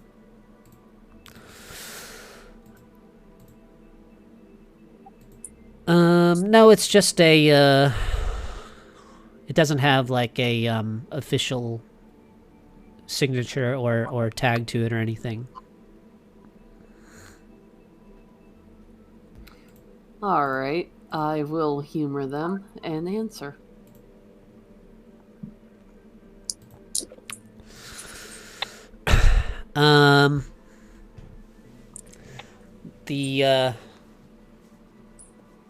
Also, real quick, I think Jin was on the ship because he was doing his spell arrays. Okay, yeah, Jin can be there if you would like. Yeah, sure. Most of what he is doing to start with would be he'd be on the ship for. You engage the ship's communication systems, and you hear a voice that says, "Oh, well, look who it is. I thought this would be much more difficult." Do I recognize the voice? You can make an insight check.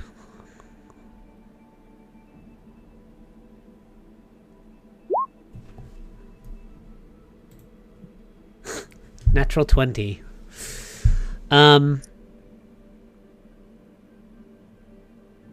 You do recognize the voice. You recognize the voice as a not necessarily a bounty hunter, but someone who gained quite a reputation during the last war. Actually, many of the horrors of the last war were instigated or at least encouraged by this person and their operatives. They are a gentle cat by the name of Mordekash.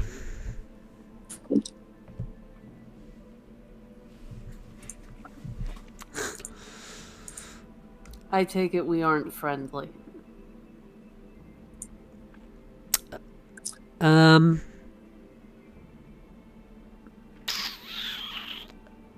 During the wars, no, I don't think you would have been friendly with this person. They perpetrated some of the most brutal massacres of the conflict of the last wars outside of the Day of Mourning. Mordekash runs, an organization called the Shadow Swords, and no one back on Eberron knows just how far the Shadow Sword's reach extends.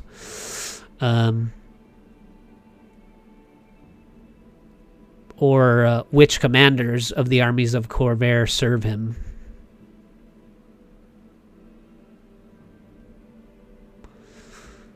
Okay. I think I would like to just send a ping to Jin somehow, or his quarters, and start seeing if I. Yeah, I want to warm up that shard cannon. See if I can lock on.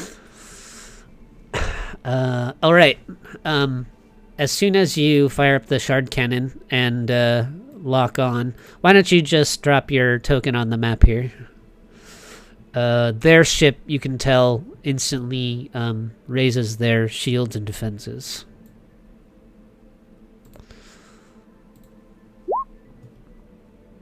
Jin, you could throw your token down as well if you would like to be sure. added to this initiative. Mercy, you can roll initiative.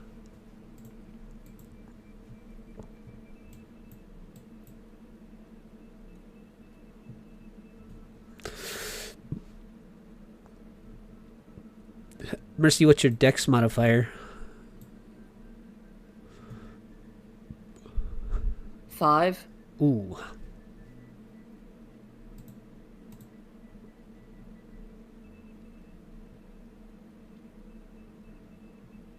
I'm assuming this isn't a friendly visit, Mordecai, so let's skip the pleasantries, shall we?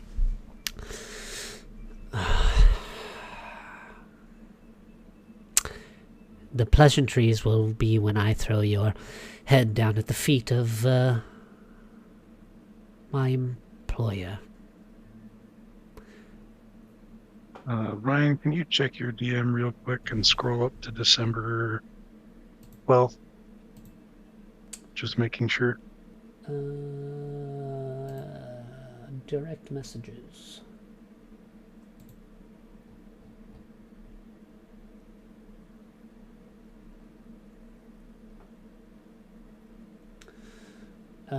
The one about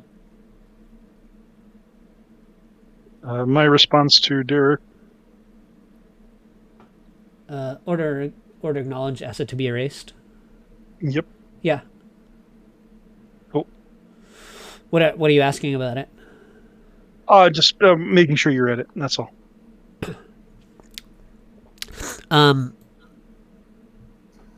Mogram already sent Zet, and she didn't last. What makes you think you'll do any better?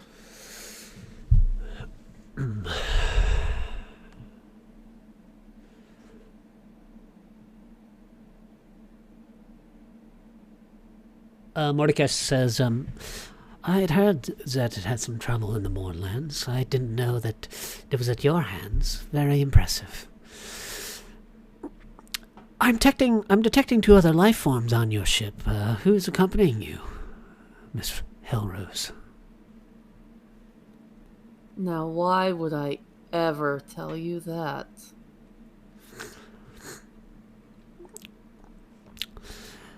Oh, just trying to collect some data for your obituaries. Big words.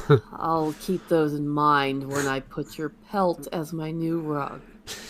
Well, are you going to fire your black market weapon at me, or are we just going to stare at each other? I was giving you a chance to flee with your tail between your legs. But yeah, I'll fire. All right. You can make an attack roll with your... With the big gun. yeah, with your... Just your gun. You know, your normal weapon.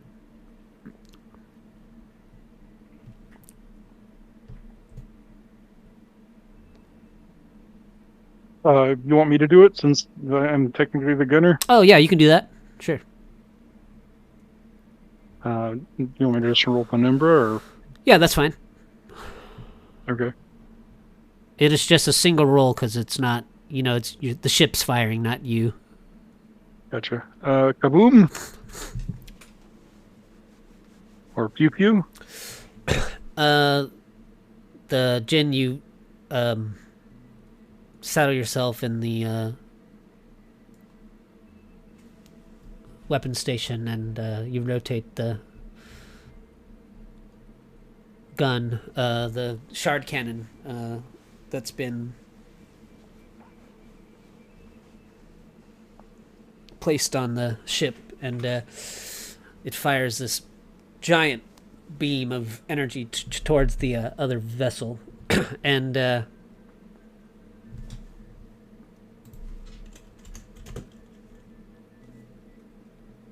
Targeting their weapons first.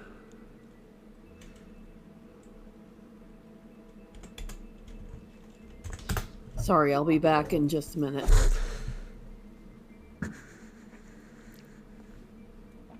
The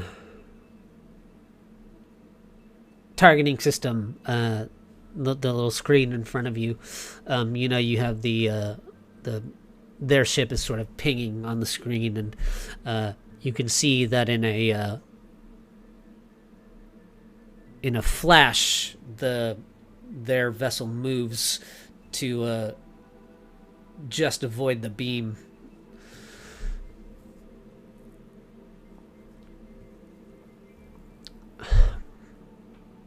You hear Mordekaiser's voice still coming through the communication systems on the ship, and they say, that's the thing about black market weapons. You never know who put them together.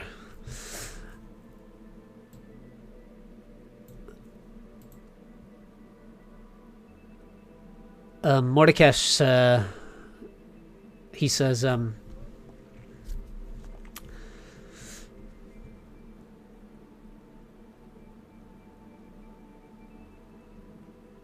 Sorry, I'm back. What I missed? They're taunting us. Jin fired, and they just barely dodged the shot from the shard cannon. Mordecai, he comes back over the speakers, and he says,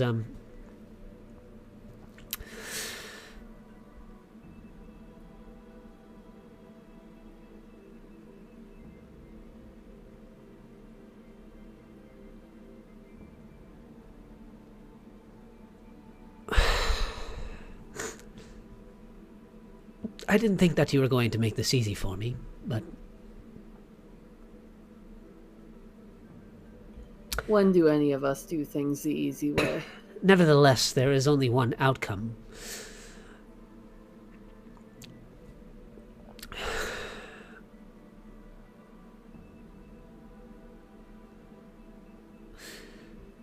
If they want to keep sending bodies for me to pile up, then I'm okay with that. Your ship, Mercy, as you're up in the command center, you detect that they're still at long. There's with the vessel combat, it's like short, medium, and long range, and they're still at long range.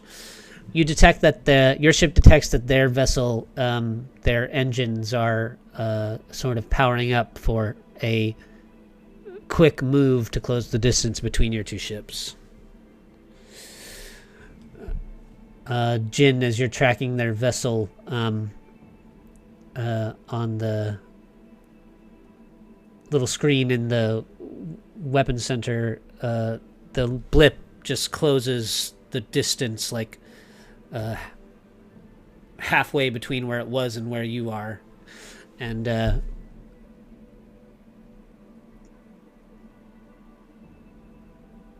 what would you guys like to do? I will cast invisibility and cloak the ship. Mercy, do you keep the communication systems on? I see no real reason to. I'll just, give him a little wave and cut.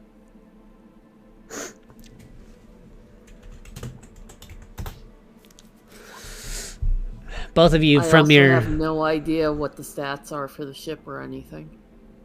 Both of you on your screens, Mercy, you in the command center, and you, Jin, in the weapons. You both watch the vessel at very fast speed, just like it was approaching you, dive into the ocean. And their signature of their ship disappears.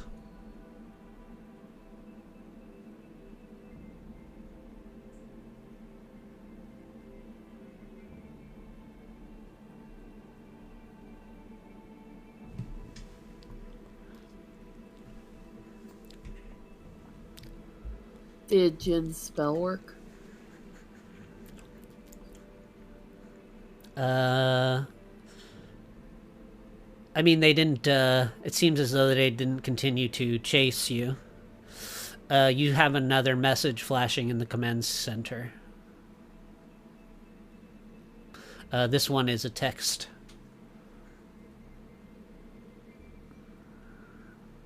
Okay.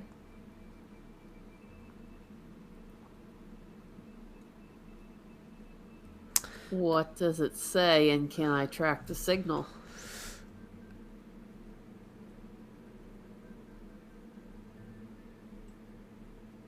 Give me an investigation check.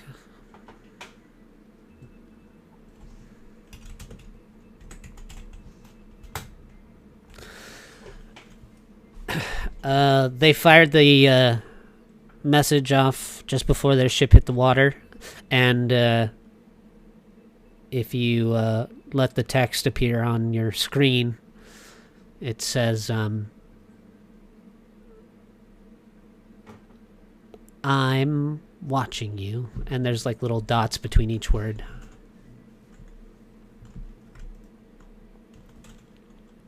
What is he, 5?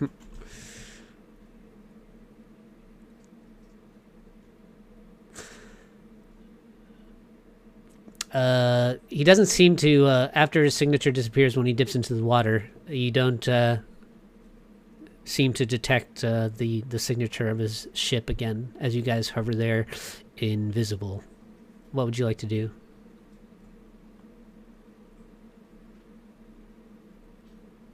Do I know anything about how he likes to fight or engage? You like the games of cat and mouse? Yeah, you do know that Mordekash is a fan of taunting. He has sort of two methods of attack. One is like these long, sort of drawn out psychological warfares, and the other one that he's more famous for back in Eberron are his brutal massacres.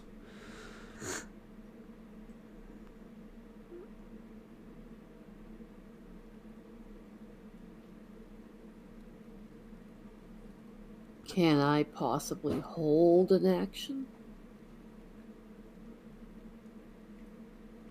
Sure. Yeah, I would like to hold for to try and move out of the way. Basically the dodge action if he attempts to attack.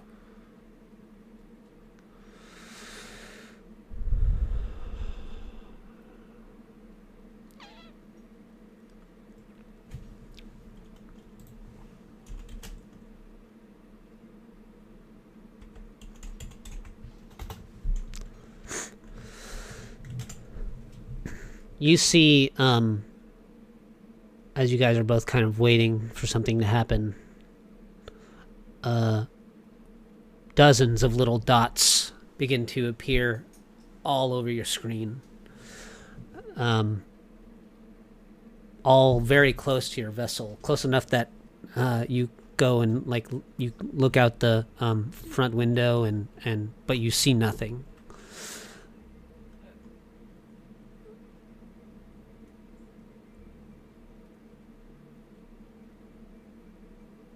What's Piddlewick doing, by the way?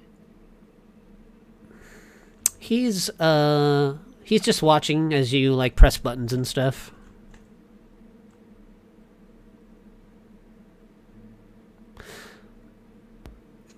Okay, so was the held action my turn, or can I try something else? You can try something else. Could I possibly channel my lightning attack into one of the guns? Sure.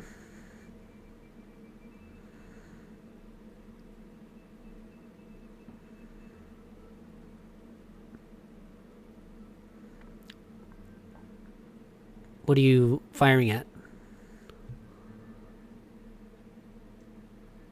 Well, the wonderful thing about this is even if I miss, they take damage.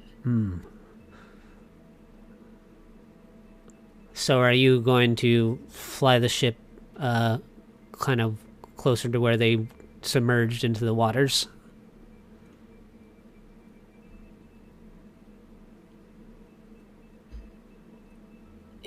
I hate to do it, but for a better shot, probably.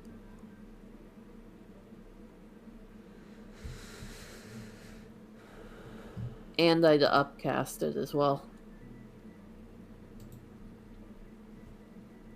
And will the water help with that at all?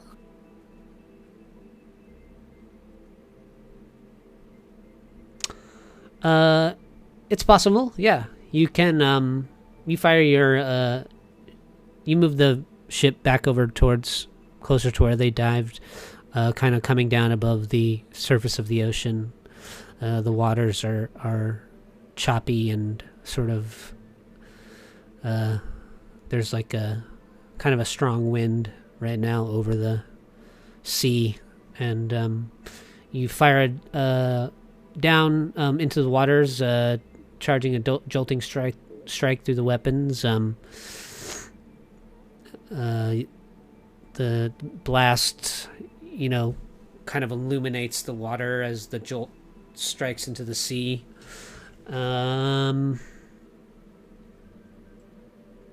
Make a perception check.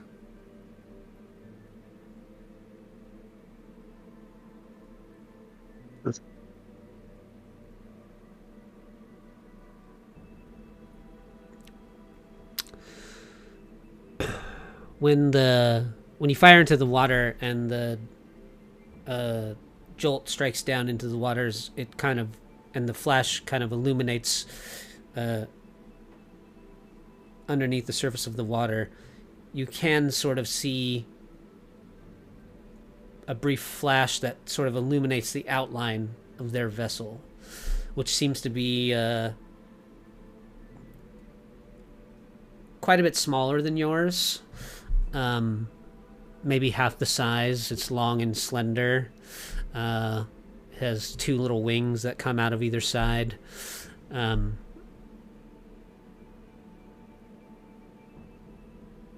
After you fire,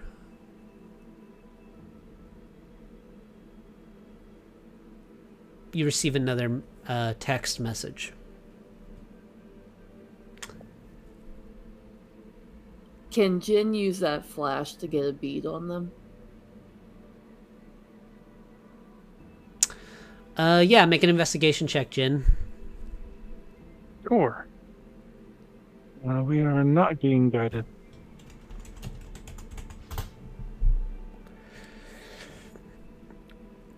That's a 31. You pick up, you engage the tracking systems in the weapon center, and you pick up a faint signature of their ship below the waters. You can see on the little radar system that they are now sort of plunging themselves deeper beneath the sea. Blast them before they get far? You could try and fire the shard cannon again. Did they not take any damage from my shot, by the way? Not enough to harm the ship, no. Okay. What do you roll, 48? Let me see here.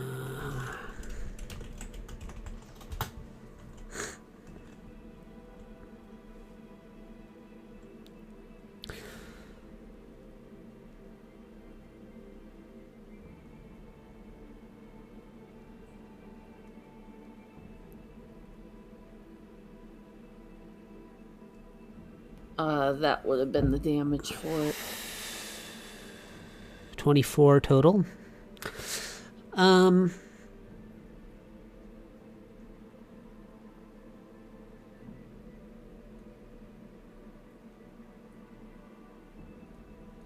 I mean, even just to their shields, so that maybe it yeah, helps I mean, Jin. you would definitely would have affected their shields a bit. Yeah, it's possible. Okay, and then whatever he does. Yeah, Jin, you fire as they are submerging deeper beneath the seas, and the little faint blip on your radar goes dark again.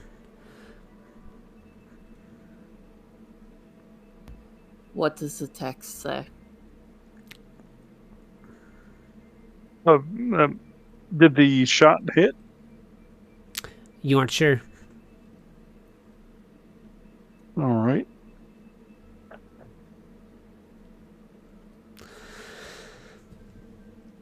How far away are they? They, when they're just after you fired just then, they were probably 200 feet beneath the surface of the waters.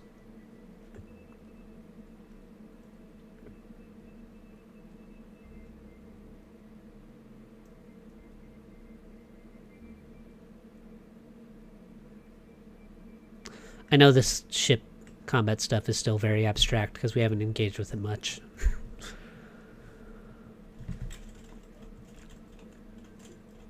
The message says,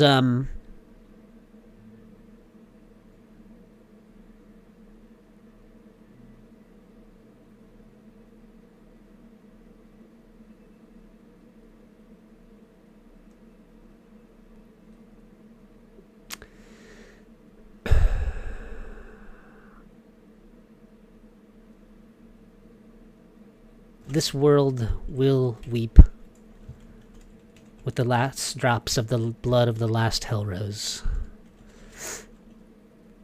And you will be forgotten in all worlds. Oh, fuck this dude. In time. Can I send one back? Sure? It's just going to simply say, "Here, kitty, kitty, kitty."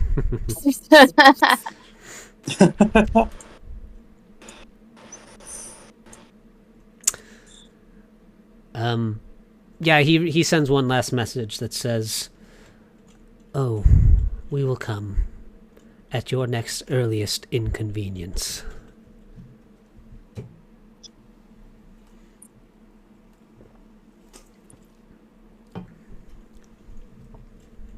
That's not the rumors I've heard, but when you are ready for a fight.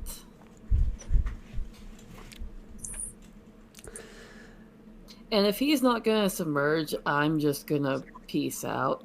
But I'm going to keep an eye on the sensors just to make sure he doesn't try anything. Yeah, where do you want to fly to after this encounter? Probably just before he back to goes- wherever we agreed to wait for the others. Before he goes? Before he goes, Jin will send the cat a message with the sending spell. Yeah. The very simple one line. Find easier prey. Pussy. Jin.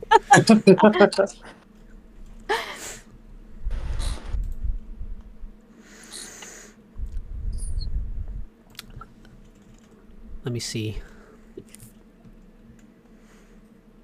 He can respond to Hey, sending. Jin. He can respond to sending, Yeah, he right? can. Yeah, he can. I can with mind blank. I can just flat deny it, but I'll listen anyway. Let me make an insight check for this guy.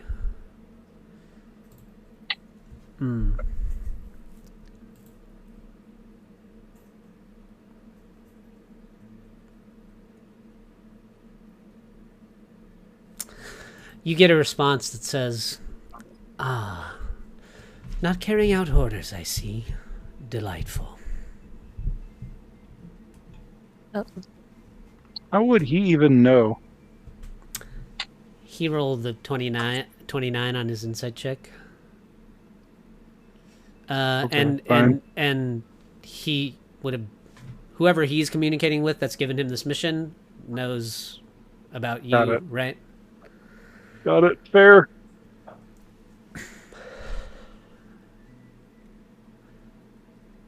Unless you're like deeply trying to disguise your voice or something. You can make a deception. You can make a deception check. Yeah. Yeah. We'll do that. I would say that's fair to allow. I'm not going to beat a 29. Oh, sorry, my vision's blurry. It's a 25. I don't have my I'm not going to glasses beat on. a 25.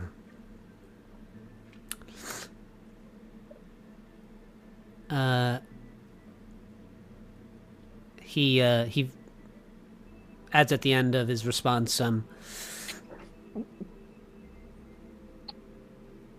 but you still have time.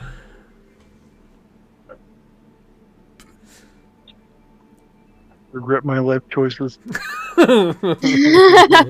already.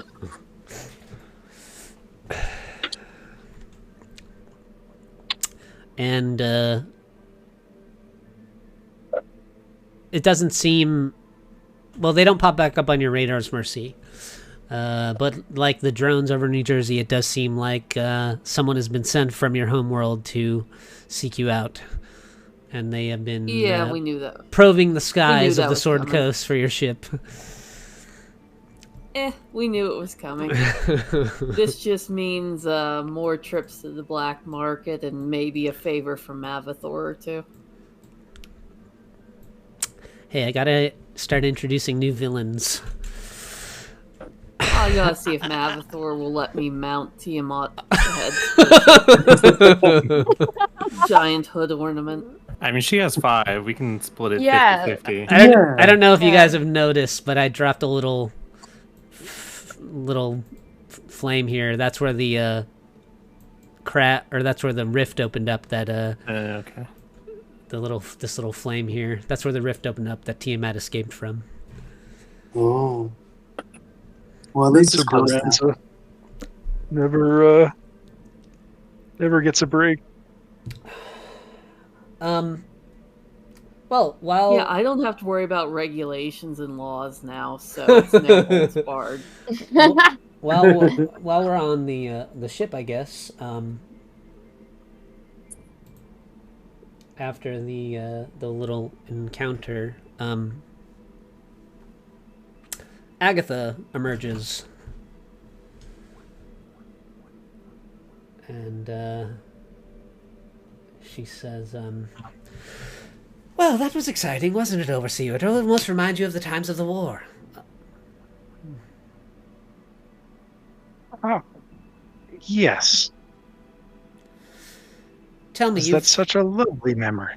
you've spent much more time on this primitive world. How do you feel about it so far? What are its merits? I'm finding it quite primitive.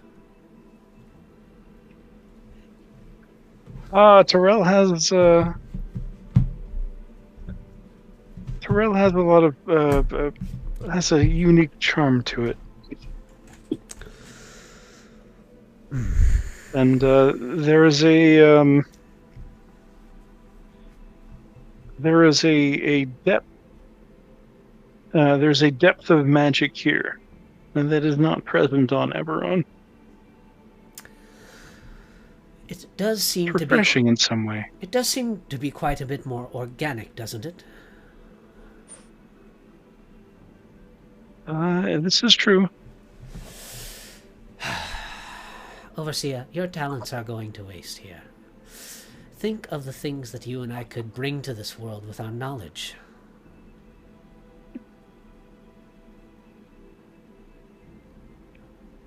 You aren't wrong. Although I would argue that the Eberron technology should probably stay on Eberron.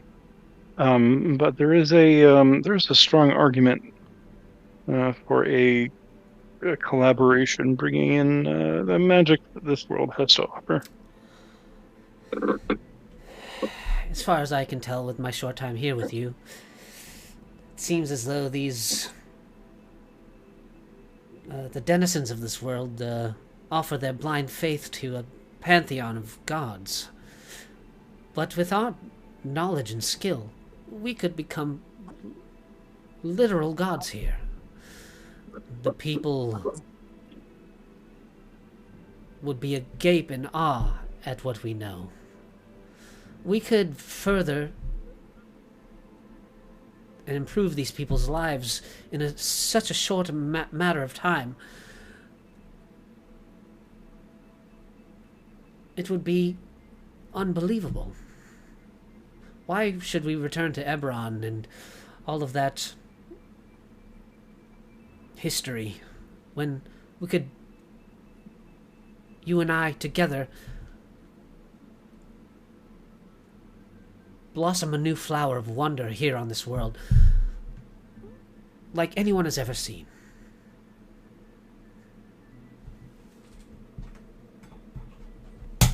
Don't disagree. However, our focus and please focus, old friend. Vecna is a threat that we can't turn our attention away from.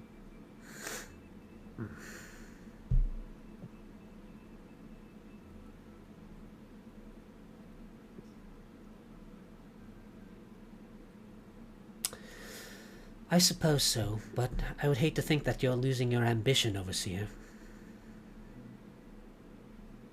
I have seen the outcome of my ambition. I perhaps could do without it. However, that does not mean we should let our collective talents go to waste. There is much we can achieve in a short amount of time.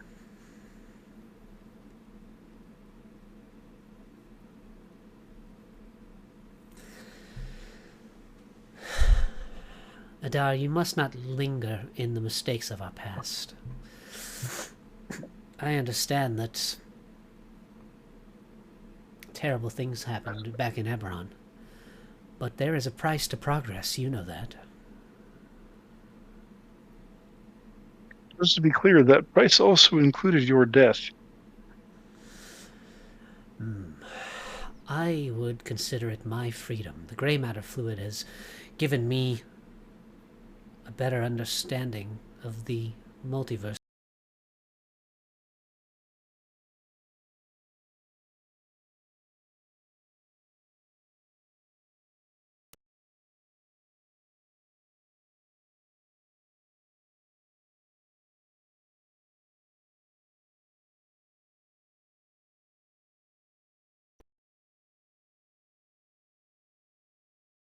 She showed me some blueprints for a aerial drone that could house your the crystal that currently houses your existence. I thought it was an interesting idea, perhaps as a test bed. I know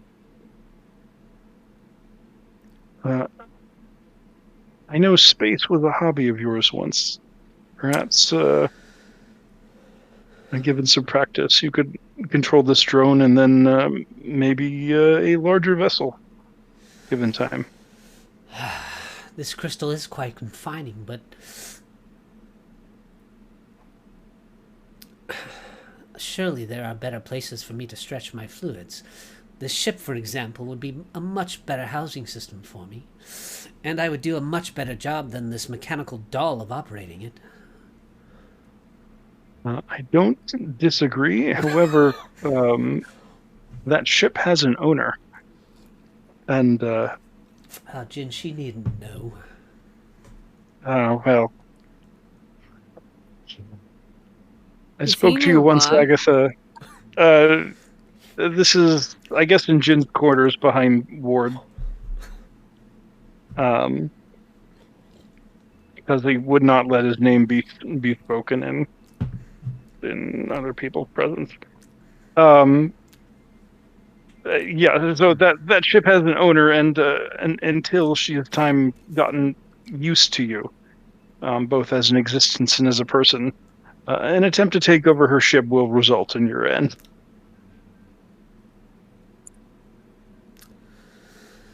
I have nothing but the utmost respect for your intelligence, old friend. But you know, you just don't touch a woman's things.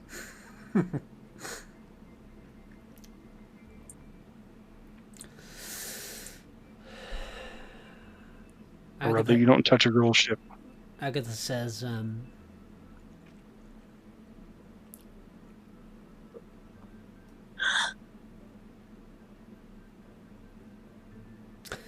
if I could survive the day of mourning, I'm sure that I could survive a bit of irritation from your companion, Jin.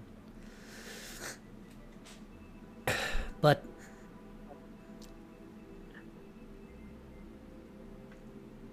our methods must be better, old friend. I've told you this once. We have to learn from our mistakes. In the interest of compromise, I will take a look at this design you have for this drone.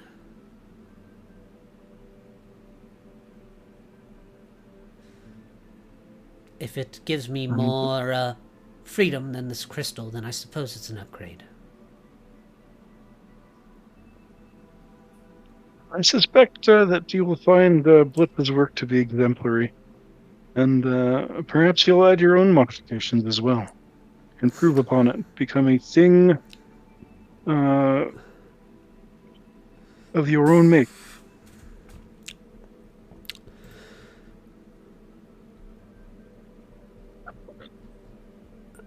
She says, well, I do recall,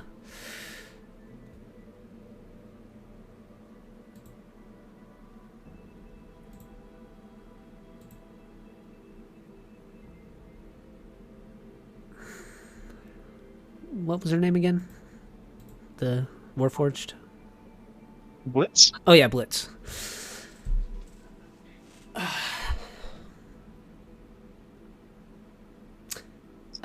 If I do recall, that model did have a unique spark of creativity. I'm sure that her design will accommodate my needs. And it sounds like it will allow me to explore this world a little better.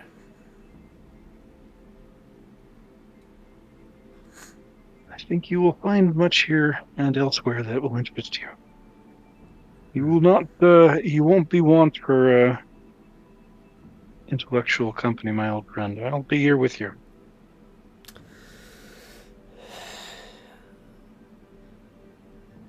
Well, I will say that I am not going to let this matter go. Our talents are wasted if they're not used. And there is much we could do here. I will work on Mercy on your behalf. Her willing, her permission. Or rather, I don't disagree with you that you certainly could operate her ship at a level that far exceeds what her organic frame allows her. So I will do what I can on my end to work towards that end. After all, we both know how much more effective willing cooperation is to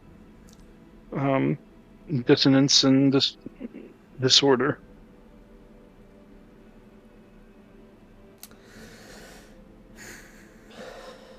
Well, here's to the future then. It's Sure.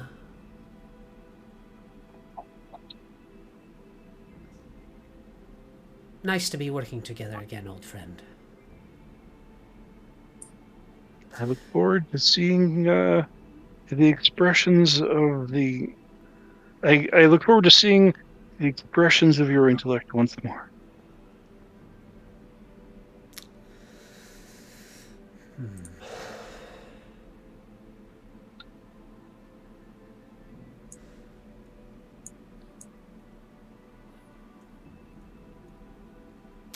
Agatha says,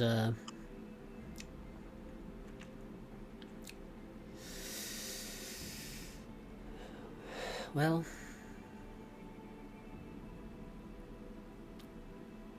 we will learn from the mistakes of our past and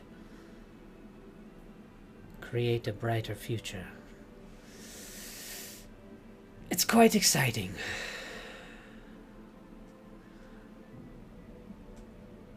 And I thank you once again for freeing me from the Colossus. It would not do to have you rot inside a corpse. However pretty a corpse it was. And by the time that you guys set out for Icewind Dale, you and Blitz will have a new little vessel for Agatha to travel in. And I think that message you sent me should be fine. Okay, you don't want to play with it at all? I'll take a closer look at it, but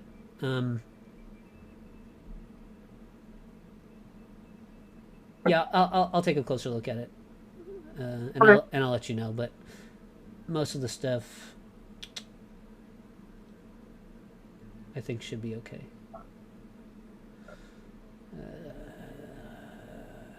I just might give her some opposable thumbs, you know. I'm good with that. Mostly she's just there to be annoying. I didn't want to make her an OP thing, but you feel know, free to play I with it. mean, she'll be a tool to use. She's a consciousness that will maintain her own goals and desires that she's been harboring as she's been dripping away in the Colossus since the day of mourning. But you can make an insight check on Agatha if you want. Sure.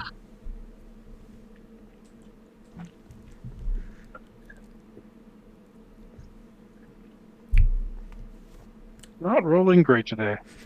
It's okay.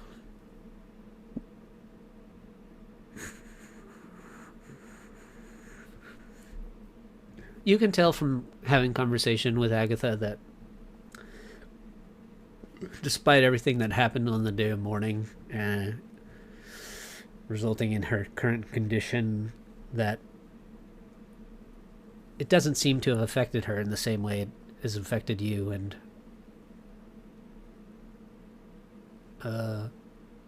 perhaps she doesn't possess the... It hasn't affected her own ambition for progress as it has perhaps yours, and she still seems to have a thirst for dangerous experimentation. Well, we'll work on that. All right, let's see. 6:30. Okay.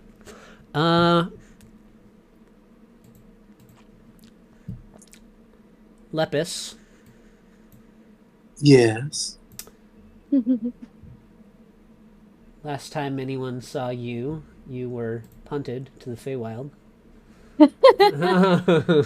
Quite Very literally. rudely.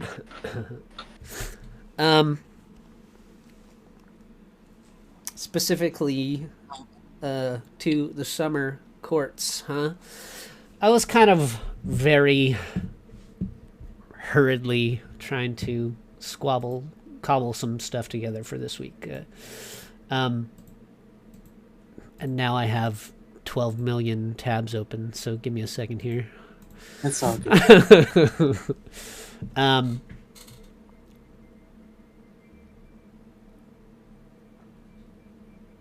You find yourself in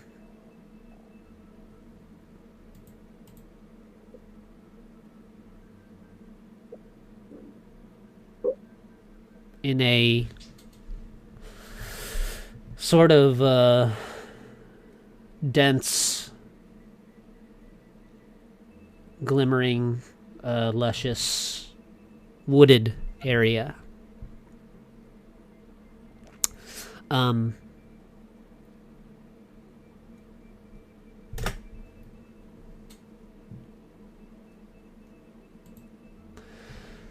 Make an insight check. Yeah, I'll do that.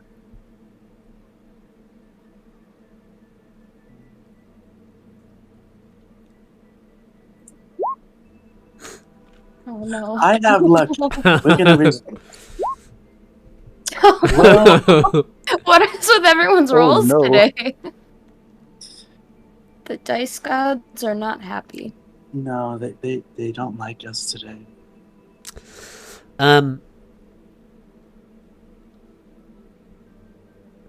Well, you know, much of your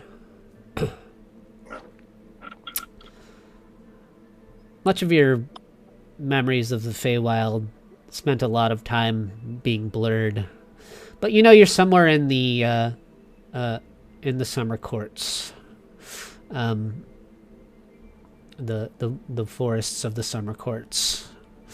You kind of look around, and the grass beneath your feet is sort of tall and soft, and there's some movement off to one side, and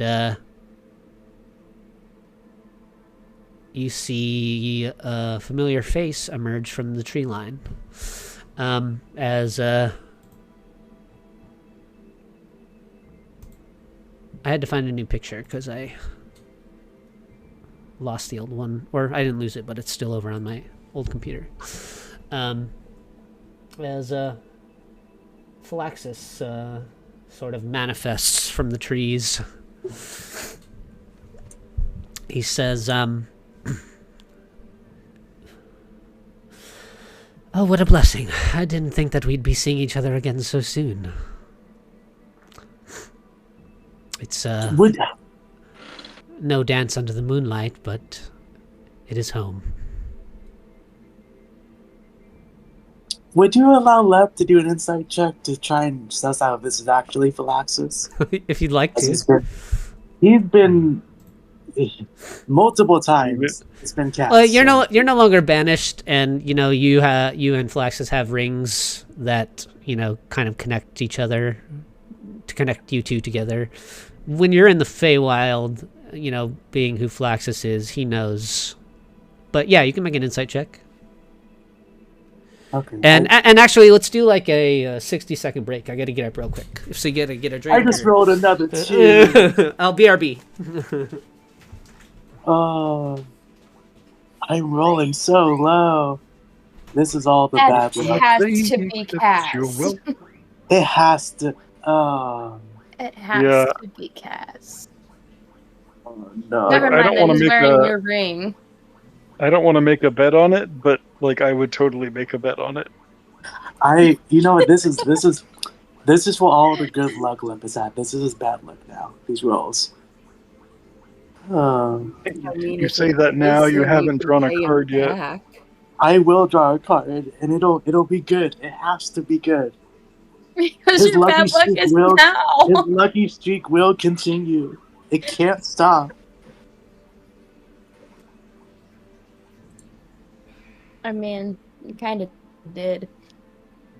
Well, that's for rolls. The cards are different. The cards are their own thing. Oh, okay. It has to.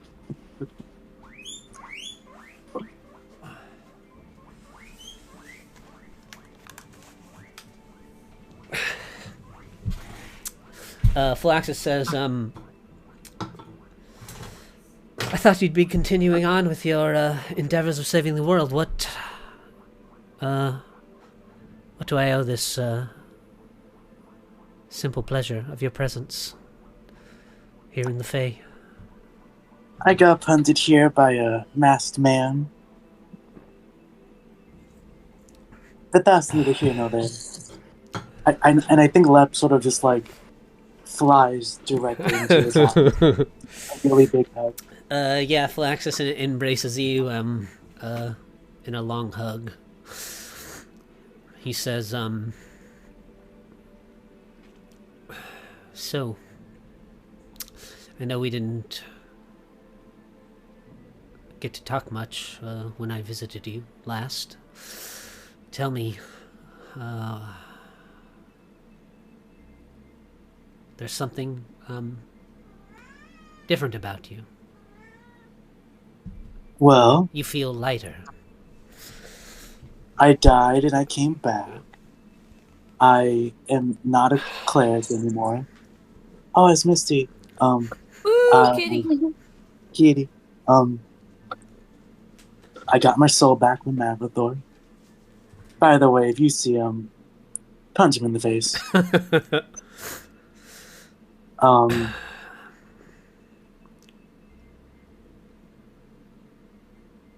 But yes, no. Some stuff has happened. It's been good, just Philaxis says, well, you know, Lip,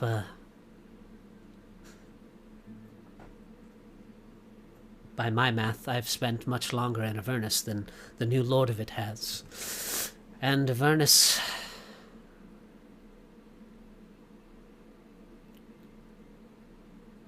can have an effect on people.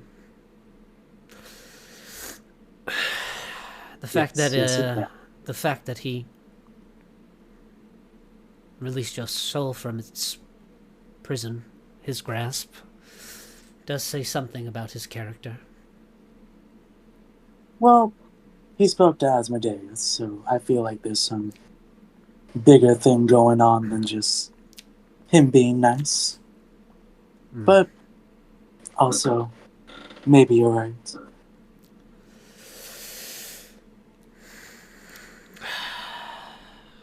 You know, I still have nightmares about my years in Avernus. I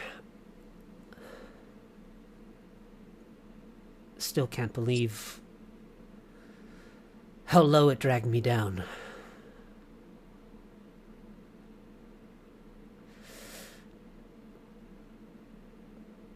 And if it wasn't for you and your companions at that time, I wouldn't have this second life to spend with you. Yes, I will forever be eternally grateful.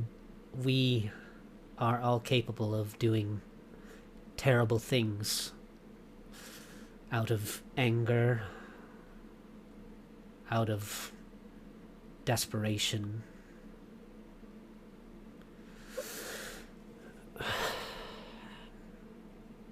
But one thing that I've realized now that I'm myself again is that holding grudges can be a deep source of pain.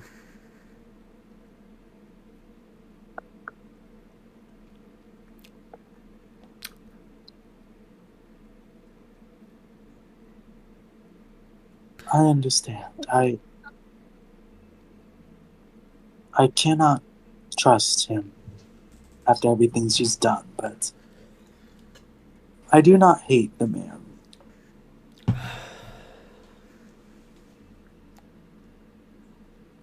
Not anymore. Well, perhaps my nightmares and your wounds will fade with time. Well, yeah. Then we'll be able to make better memories.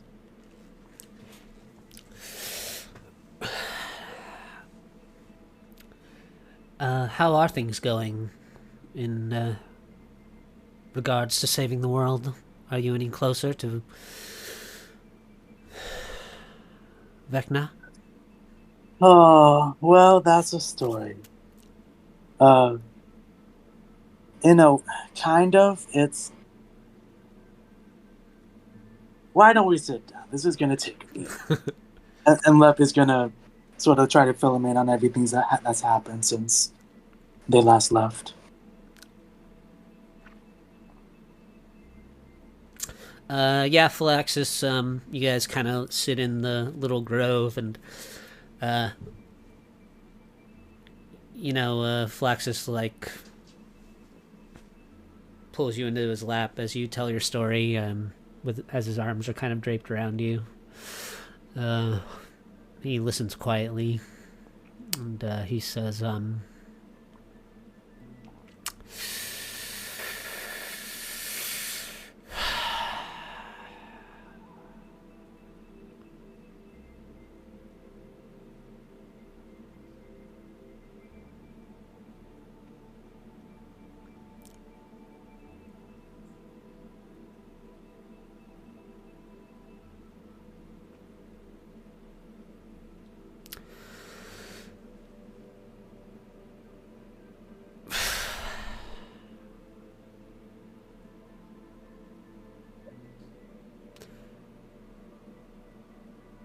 while we're apart, all I can think of is you. You put yourself in great danger, but I suppose it's for the greater good.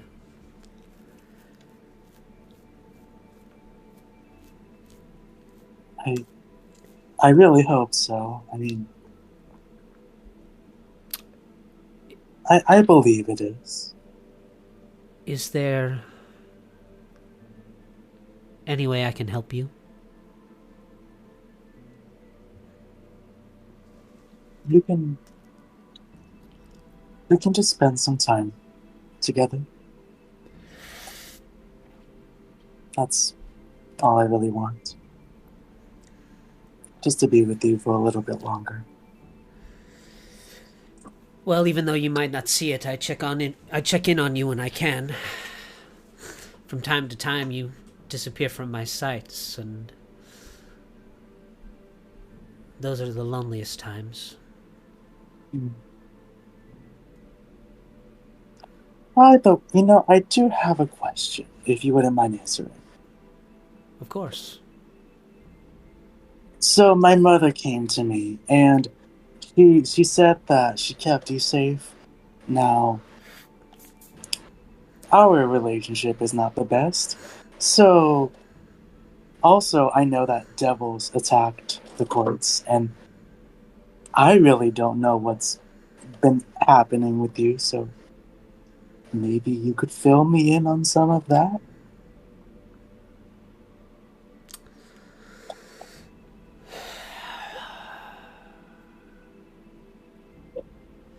I had to prove to the summer court that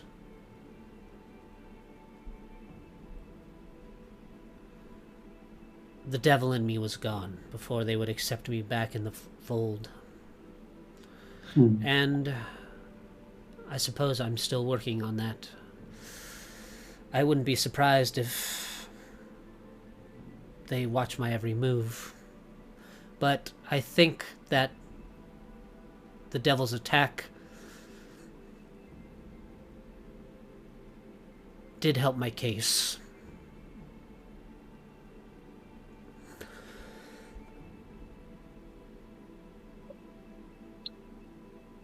You know how things are here in the Feywild. After the devils were dispatched, the proceedings concluded, and the Archfey went back to their business.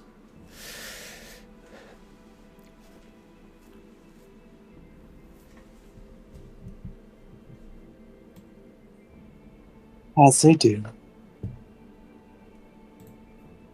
Let me check something real quick. Mm-hmm.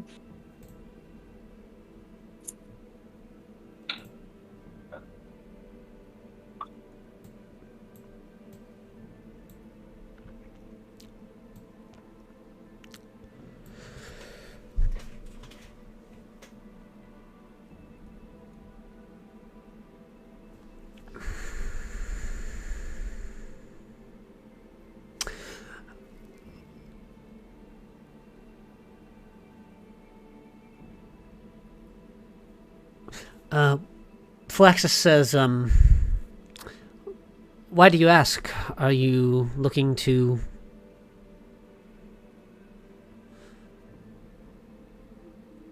rejoin the summer courts? Well, I didn't know what happened, and I wanted to make sure that you were okay.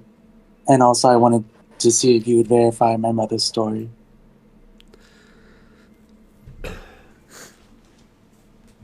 Your mother has many secrets and many secret places. There are many places in the Feywild to hide. And I did go there after the devils attacked the proceedings.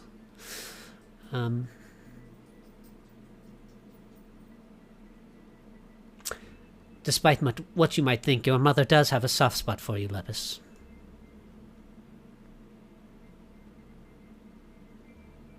Well, that's good to hear. It'll take time, but I'm sure we can get closer. As long as she stops being so cryptic.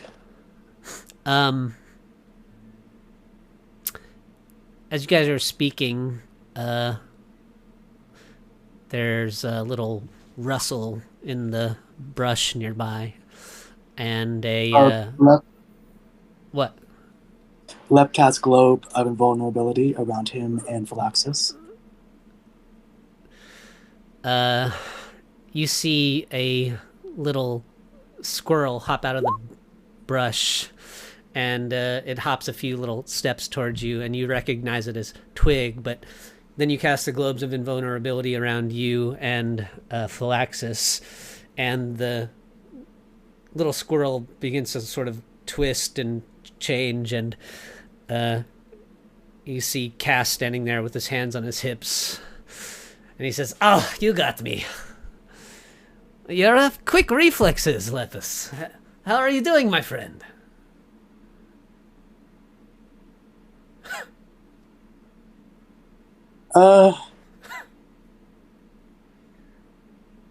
Cass. Is this your lover you told me about? My fiancé, Phylaxis. Phylaxis, meet Cass. Pleasure to meet you, Phylaxis. Lepus here told me quite a bit about you. Yeah, you did well for yourself, Lepus. That's a handsome man. Cass, what are you doing here? You released Tiamat. I was just coming to make sure that you're okay. I figured my little trick might have caused you a bit of trouble, and I just wanted to see if you were all right. You know, we did bond after all. Yes, we did. I know your companions aren't my biggest fan, but that doesn't mean... Oh no, they hate you. They want to kill you. I don't want to kill you, but I don't know if I can stop them from killing you. Well, I'm glad that you don't harbor any hard feelings towards me. Actually, I came here maybe to ask you for a little favor.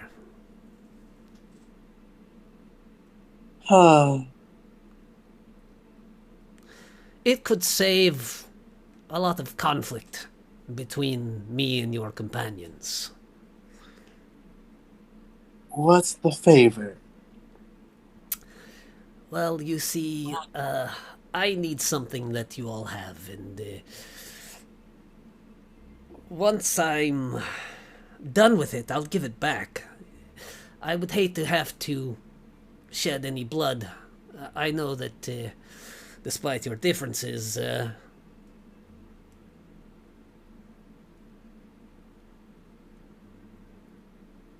your companions are probably still your friends, and I wouldn't want to cause you any more pain than you've already suffered. Yeah. I need the pieces of the rod that they have, and if you could get it for me, then it would mean I wouldn't have to kill them for it. Couldn't you just... You know, I've tried to talk to them about making some allyship with you, and I've tried to talk to you about making some allyship with them. We don't have to fight each other. We could just fight Vecna together. it would work. I know Lilith is like creeped out by you, but you could just stop being such a pervert, and things could actually get a little bit better from that. I gave you advice, and I could, I mean, you're not just some vampire lord. You're actually a somewhat decent person under there, but Look, I don't know. I would say that I've shown pretty good restraint when it comes to the Princess of Barovia. And, the thing is, I don't think that anything I could say would, convince the Lord of Avernus to let me borrow his possession. I think a little bit of deception and subterfuge will be required, and it could save us all a lot of trouble. Well, how do you think I could get it? You have sticky fingers. Me? Cass, Look, I don't want to put any pressure on you, but all I'm saying is think about it. Perhaps, in a way, your friends and I do share the same goal. We wish to see Vecna destroyed. I just think that we have different methods.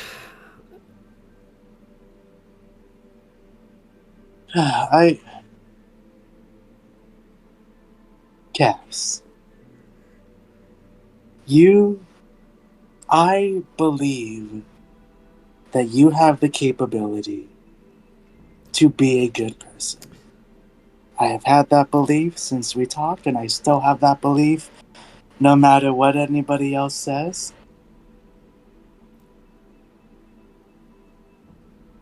However, the only thing I can promise you is that I will think on what you're asking of me.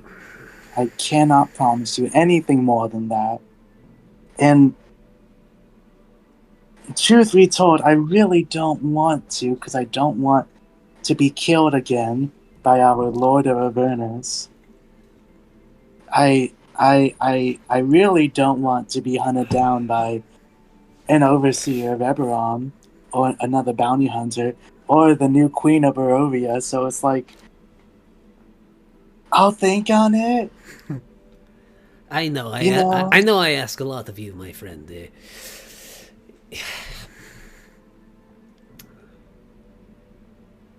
With every passing day, Vecna grows more powerful, and maybe, if things get very desperate, I will have a conversation with the Lord of Avernus myself, but things would be easier this way for all of us.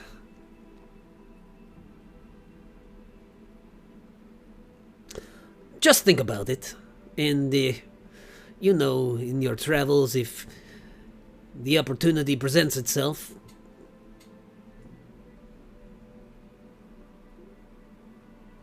just think about me. I promise it won't be missing for long.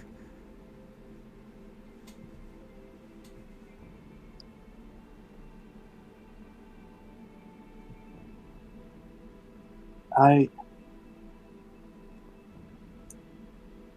can think on it, Cass. That is all I can do. He nods and he says, "Aye, I see you're still wearing my sword. Has it been serving you well?" Well, I used it to almost kill Windfall, but aside from that, I kind of just had it as a ceremonial thing.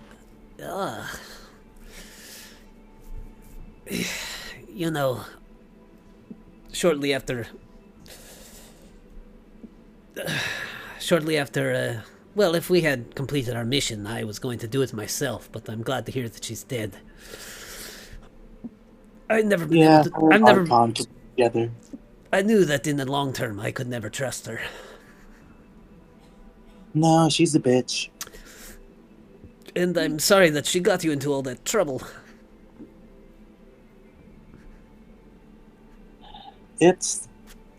Okay, it's fine.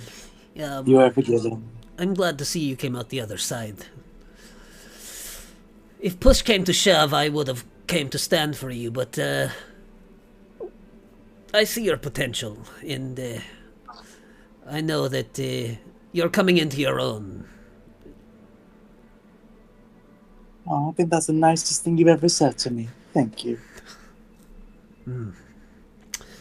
Well, I didn't mean to interrupt this intimate moment.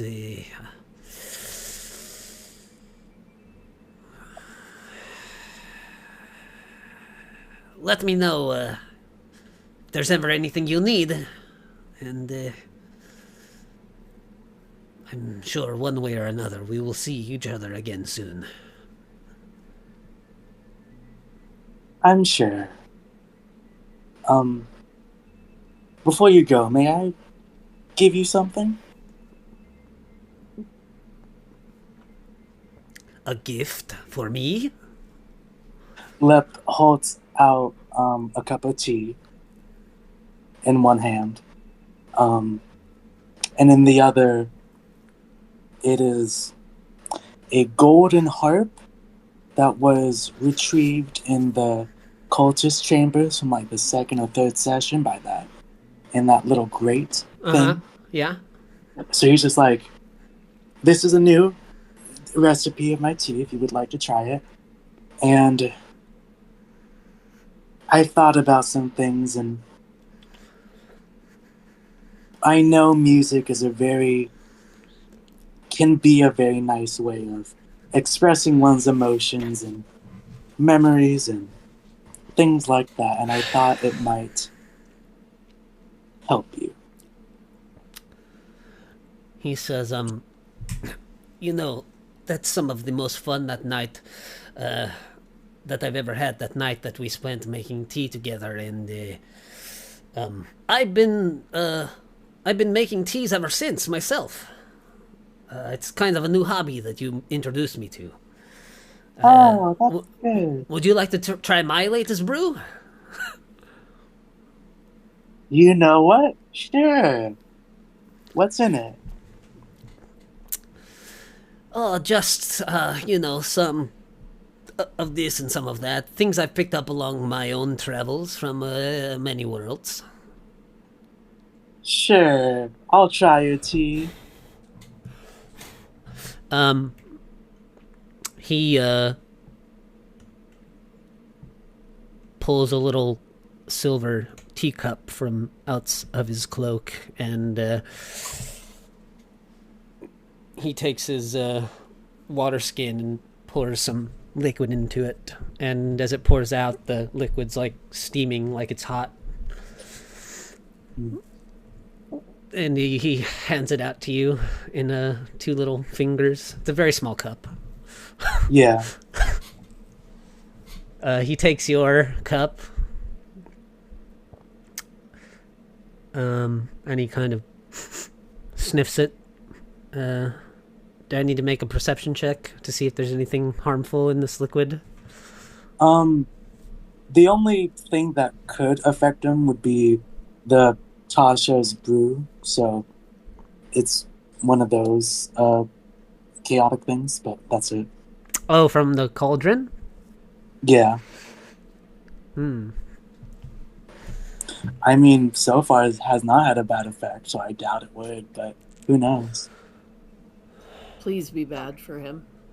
Please, I hope not. I hope it does, but I also hope it doesn't. I'm scared. I feel like I've made a really bad choice.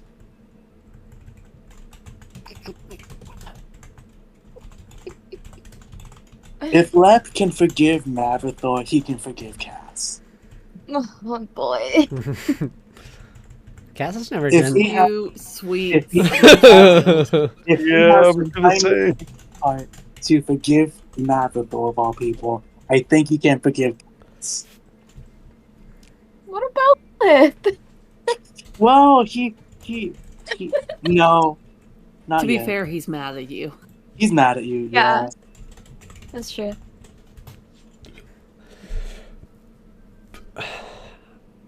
he Do I need to roll anything?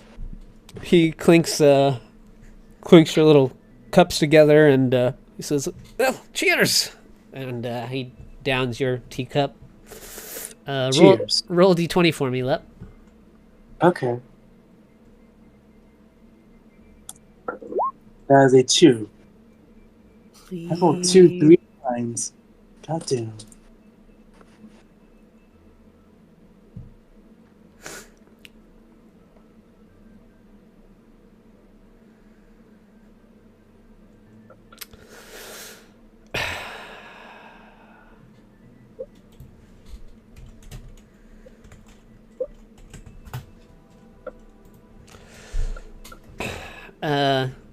You see patches of flesh on Cass sort of begin to kind of rot. Is like first layers of skin kind of decay, little patches on his hands and face. And he kind of shakes his head and he goes, "Oh, that has a kick to it." And Sorry. you'll have to give me the recipe. And then you can see like the skin sort of kind of regenerate itself. Yeah. Roll a roll D100 That's a 37. as you drink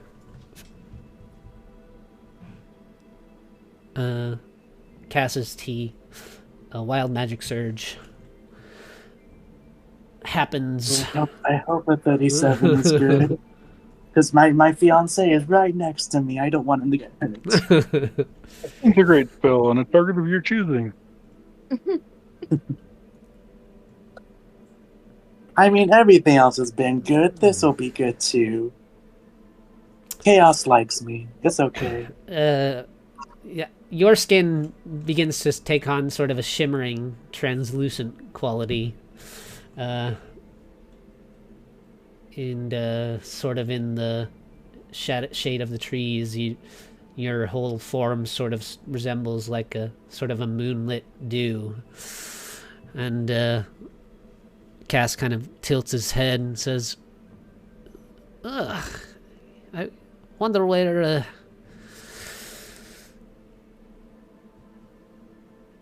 those must have been those moonflowers I picked on a space rock I stopped on one night.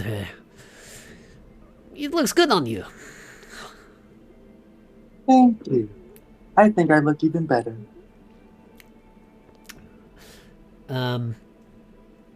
Cass says,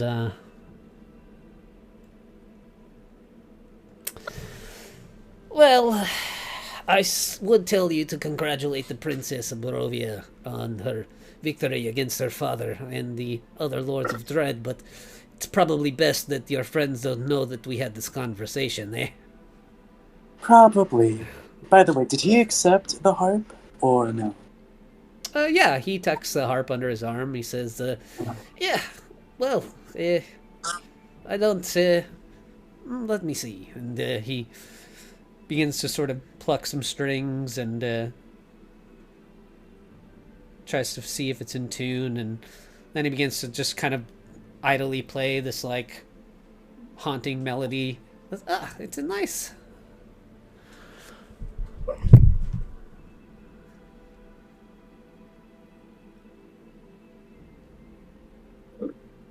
Maybe, we've circumstances change. One day I will use this harp to serenade Lilith of Barovia. Or you could serenade someone else. I suppose she's a queen now, huh? Yeah. And I mean, she kind of has like the hots for Mavrathor. It's like a lost puppy following its owner. It's like I don't think there's any getting rid of that for her. It's like she'll just follow him to the ends of the earth, it seems.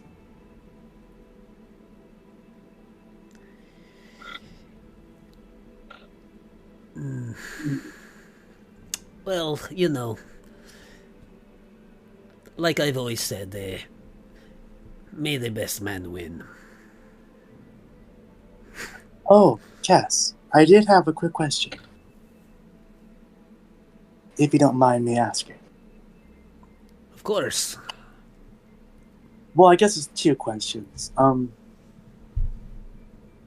So, one, what happened to Tiamat after, I'm assuming she flew out of that, like, fissure into, like, the material plane? Yeah, well, you know, let me see. Considering perhaps you and I might be friends, considering still the poor opinion your other companions have of me, I shouldn't reveal too many of my secrets. But I will say that even though the Queen of Dragons is free, yeah,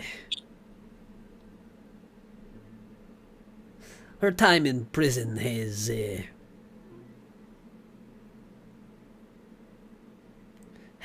had some negative effects on her well-being, and I wouldn't have unleashed the beast if I didn't have a way of influencing her behavior. Alrighty.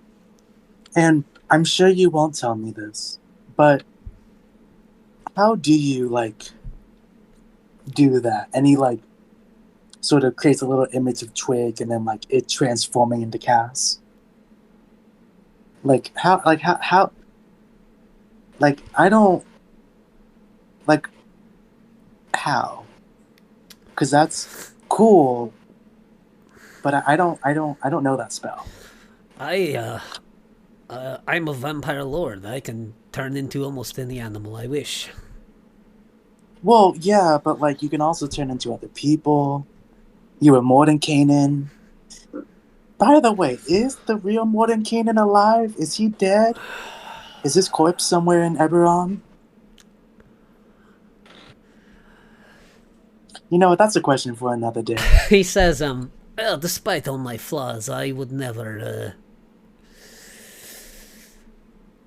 end the life of such an admirable wizard, without good reason. Yeah, Mordenkainen is fine, more or less. And, he'll find his way back to the material world in time, I suppose.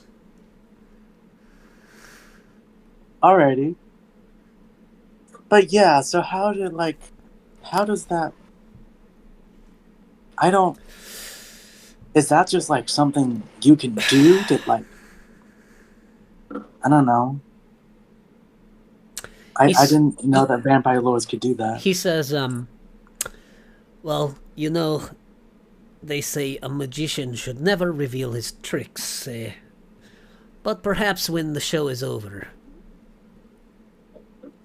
I'll show you how I do it.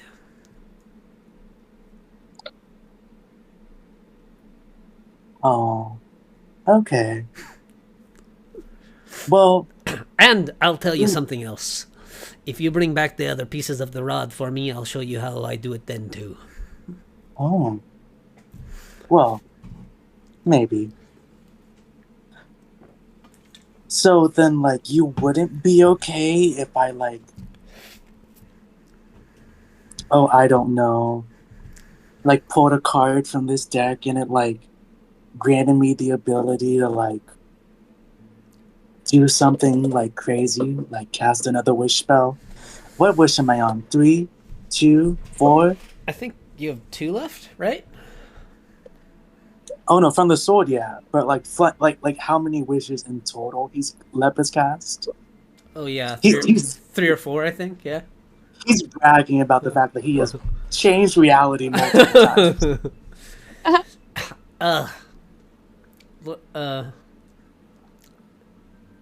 Cass says, I have never denied that you aren't a magician in your own right, Levels. You have many tricks that I'm incapable of. Well, if you want, Cass, Do you know why? You know why I've taken such a liking to you, Lepus? because I'm so beautiful and so fabulous. Yes and yes, but also because you are misunderstood. That is a common thing among vampires.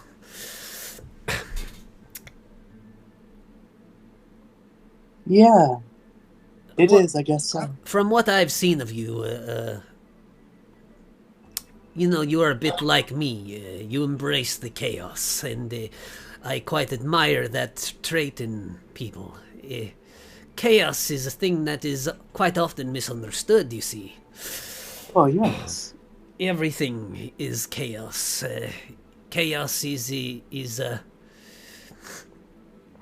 chaos is the embodiment of change, and that is really what people fear: change. Yes. That is very true. But I've never been one to fear chaos, and I've always embraced change. Then maybe we could have a little chaos of our own. And he holds out the deck of cards. I wouldn't mind showing what the future holds for me, if you don't mind showing what the future holds for you. It has been a long time since I've had my fortunes told. I'll tell you what, I will embrace the chaos of change and walk the roads of fate with you if you do what I ask and bring me the rod pieces.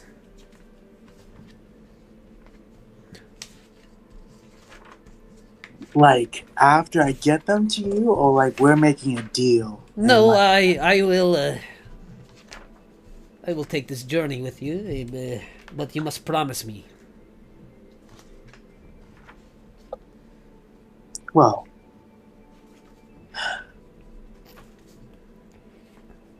out of character, fuck. I really wanted to pull a card. Really wanted to pull a really you could bad just card. pull it. Well, I could, but that affects me. He needs to pull the card. Yeah. Yeah. Oh, okay. What know is what? Relaxus doing during all this? What is Relaxus doing? Flaxus seems,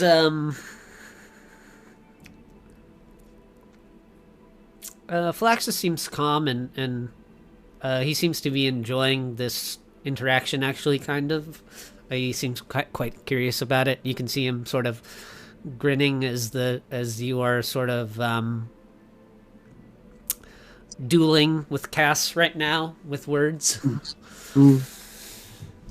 Well, you know what? He's admiring his love and watching him do his thing. You know. Aww.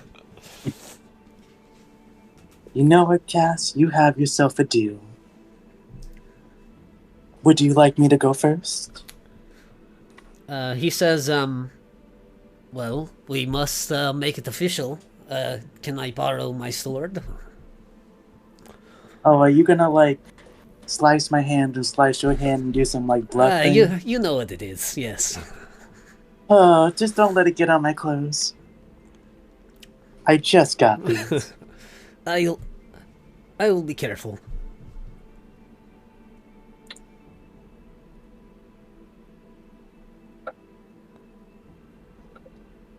He draws the rapier and he makes a little slash across his palm, and he gestures for you to hold out your hand. He does. He, with the blade of betrayals, he makes a little slice across your palm, and then he sheathes the sword, and before yours or his wounds heal all the way, he firmly grasps your hand and he says, "May the fates bind us in blood."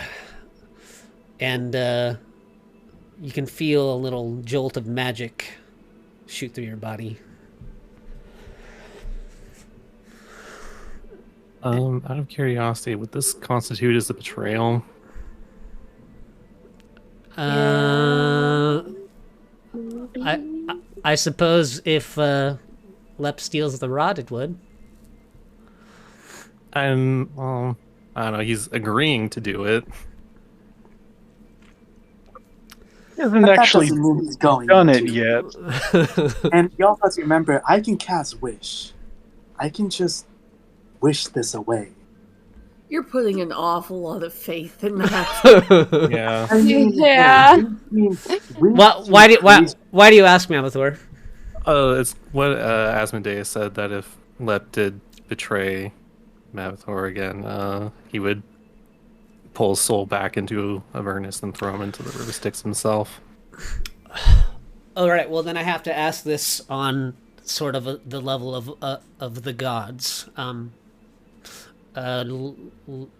Even if somehow in this handshake, Lep is like, or Cass is like binding you to this action, what is your intentions, Lep? Lep does not intend to steal the rock pieces. He intends to find a way out of this. Like you have with most of these types of situations, I would say that if Asmodeus was like hovering above the scene and watching, and he could look into Lepus's soul, and read that Lepus is doing all of this to sort of try and gain information any way he can, or if he could see that Lep was trying to use his chaos and his relationship with Cass to gain an advantage for him or the party, that he might wait to see how it plays out. But if Lep did go and take the rod, then he'd be done. Yeah.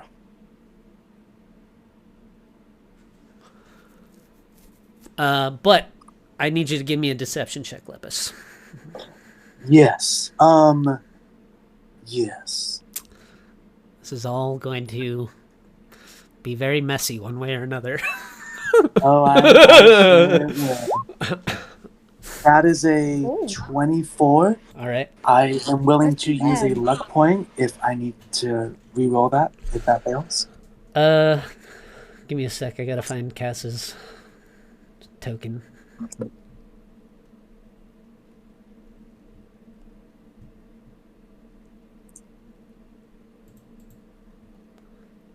What?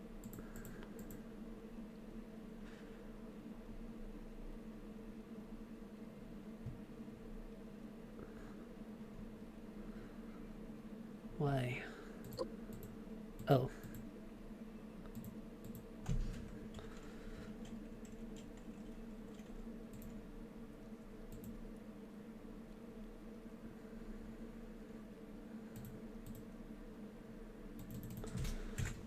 What's going on here? Do I still have him under... Do I still have him labeled as Morning Canaan? Maybe. You might. Yeah, I do.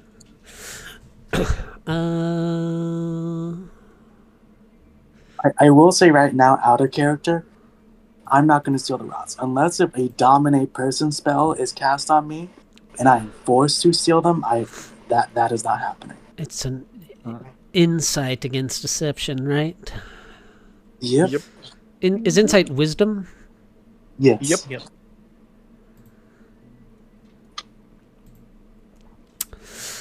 Please let him be stupid. You feel this, as the hands grasp and you feel the firm hand of Cass kind of squeeze yours. You do feel this sort of energy flow through you. I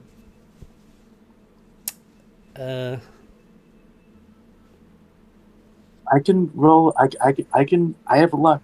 I can roll this again. No, if I need. your deception is successful. Oh, okay. Cass,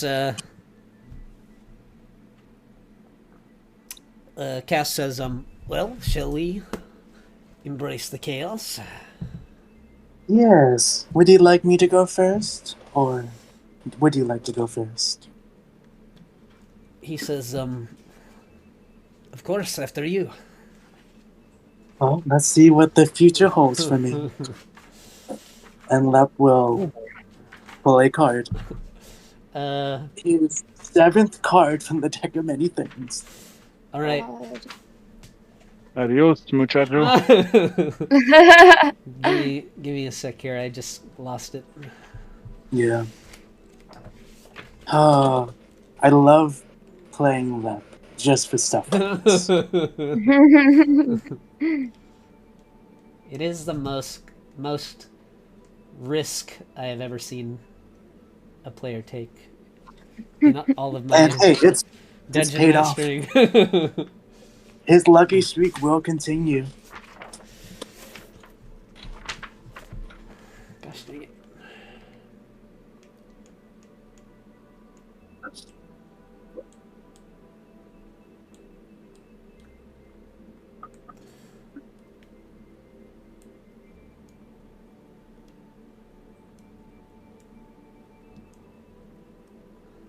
I think it's a D22.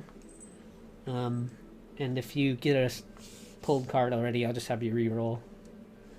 Alrighty. So roll a D22 for me. I think I'm almost. Uh-huh. Yeah, there we go. I found it. 1, 2, Alright. 3. Please, fate, please, chaos, be on my side. You have been for so long. Continue this, please. For all the fucking marbles. That's a 17.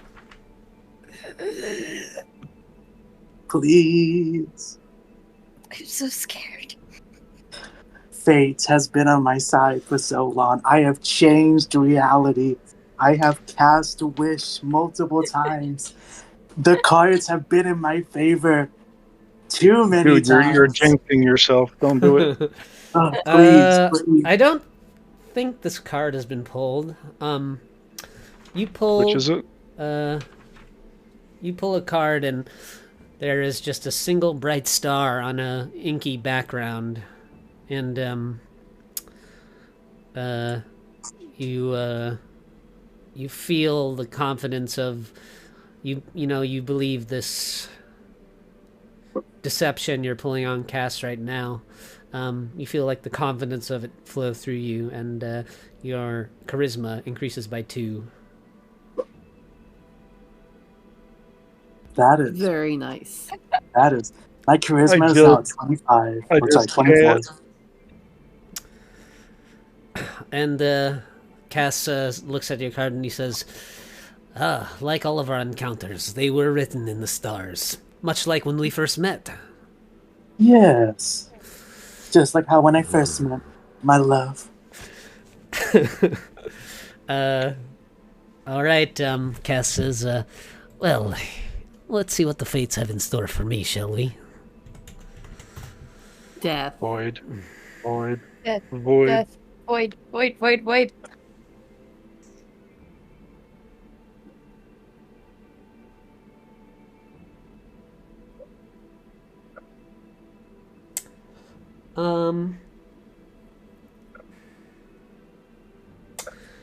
I have to ask a question. Oh no. Oh, boy. Oh, you know what? I know what's going to happen. You, Cass pulls his card, and, he, winks at you, and he flips it over, and there's a picture of Cass on it, sitting on a throne. Oh. God damn it. Oh. No. No. What card is this? And he says, oh, this makes me miss home. But, I do like, seeing myself sitting, upon it, I wonder. And, he says, actually, you know, I think I've seen this throne before.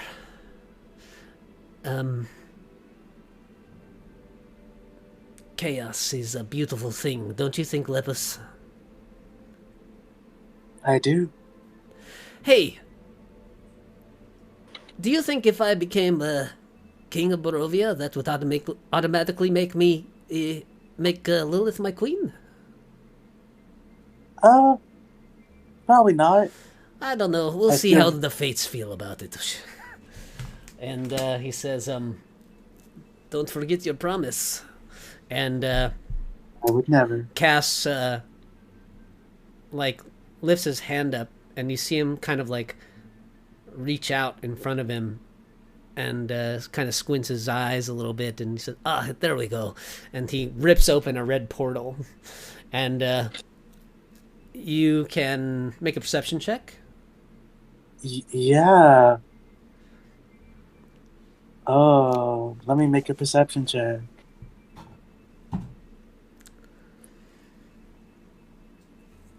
That's a 23. In the brief moment that this rift is opened by Cass, this red wreathed portal, you can see the visage of a small. You can see this towering cliff face, and in the shadow of it, underneath a bright sun in the sky, a homely village. And at the top of the cliff face, you recognize Castle Ravenloft. And you see Cass walk off into the lands of Barovia to go sit upon his new throne.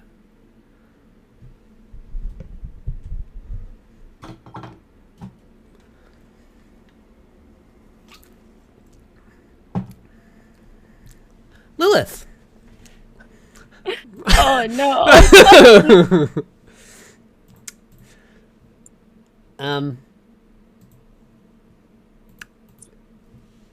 As the others are about their business, Mavathor preparing for your endeavors in Icewind Dale, and the others off retrieving the ship and teaching your friend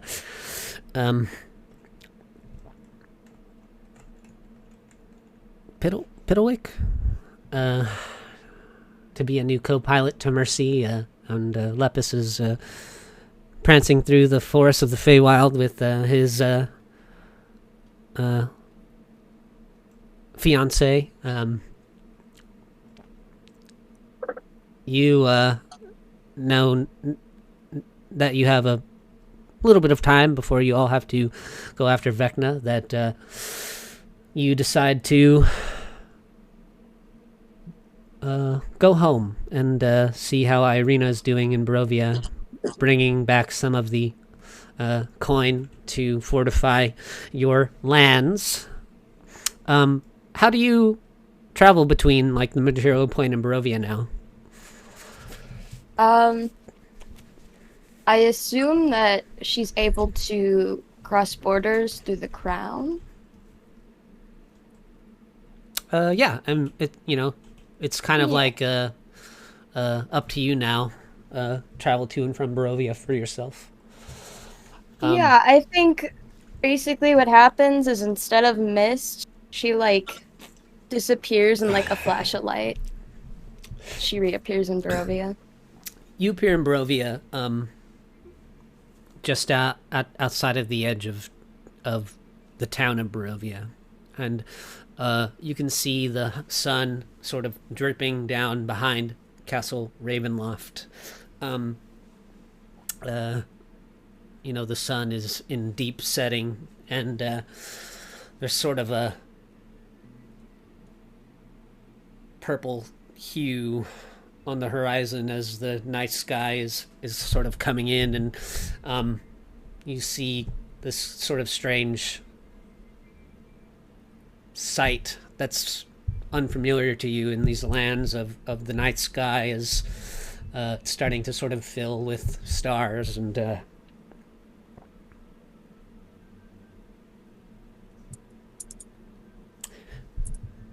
make a perception check.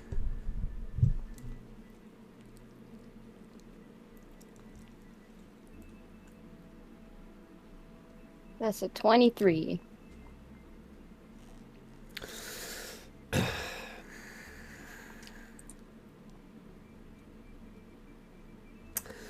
As the sun is dipping down behind Castle Ravenloft, and night is emerging,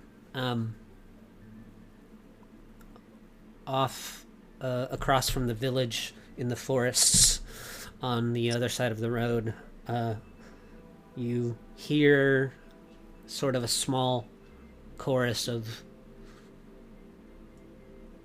wolves' howls, and one of them you recognize, quite a familiar sound, even though they've returned to sort of their more animalistic nature. You can still hear the pitch of Fangs' howl off in the woods on the other side of the road, across from the village of Barovia.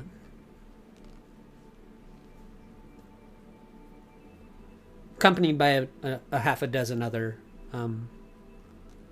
wolves' howls.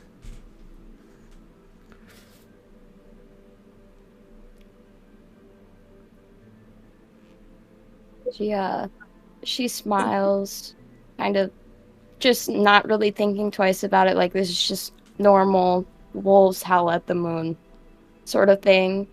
But I also think she's still like so stressed out from the conversations she had with Mavathor and Lep. Her magic is just pretty much, it's coming out of her at like all angles. Like she is not in control of her magic right now. So she's just trying to get to Irina so they can fix this up.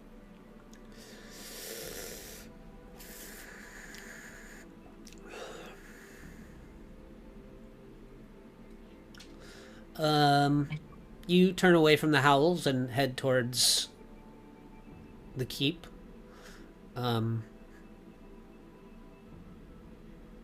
You can see that Castle Ravenloft and something, as you kind of make your way up to the keep, something else is quite different about Castle Ravenloft. It seems as though Irina has employed denizens of Barovia to fill the grounds of the castle. You can see people outside, like reshaping the gardens and making them less ominous, and the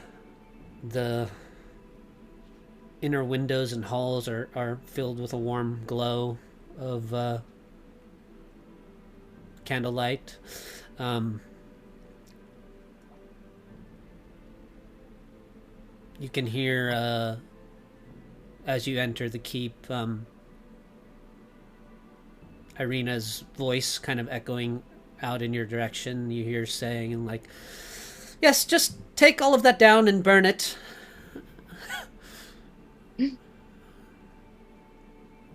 She goes ahead and walks over to Irina.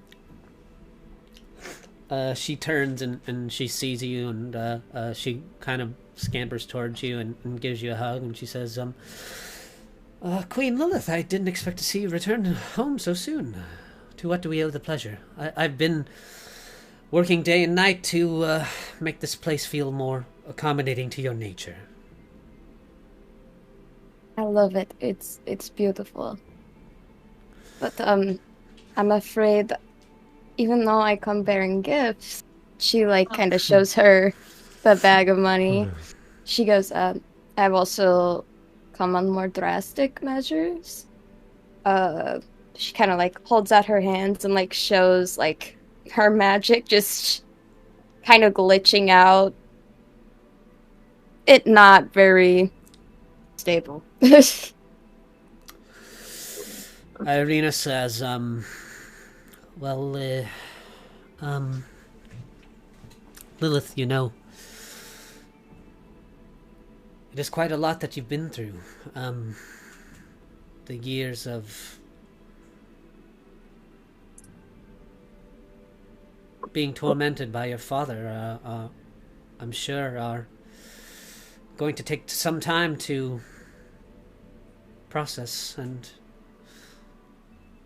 it's honestly, I would be worried if it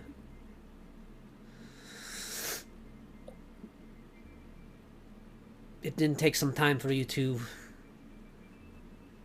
come into the new you. But I don't have time. We can run into Vecna any minute, and I can't run into him like this. If I can't control my magic, I'm pretty much defenseless.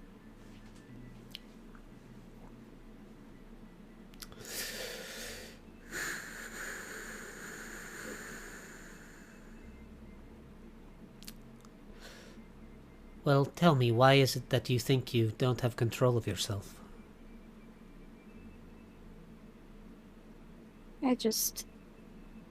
There have been things that happened between me and some of my companions. And every time I, interacted with them, something happened. There was one time where I was freezing. I grew extremely cold and I couldn't stop shaking. And then there was another time where my magic was just doing this and it just doesn't stop. Irina takes your hand and she says, come with me. And while holding your hand, she walks you out of the castle. You guys pass through the gardens, and you see some of the people out gardening turn and wave at you, and she brings you to the edge of the cliffs that overlook Barovia. And you can see in the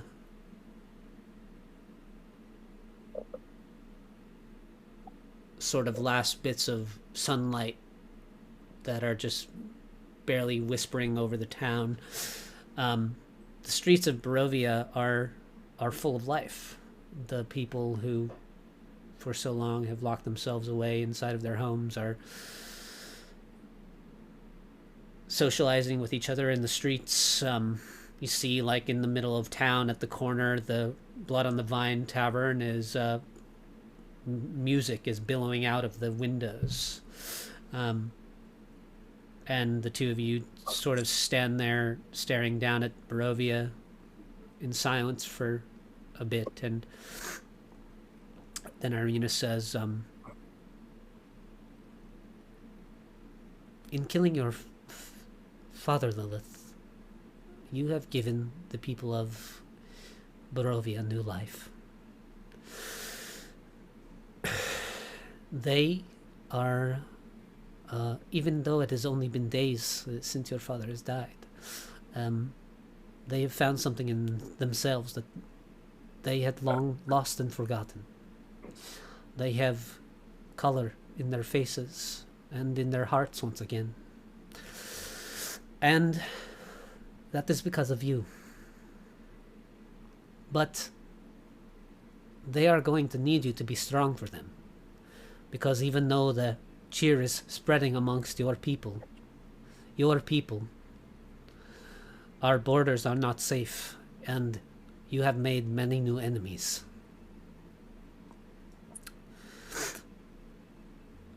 You're going to have to find it within yourself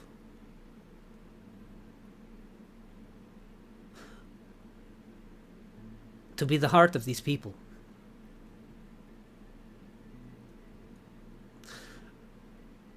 It may be hard for you to see now, but you've had the strength inside of you all of your life.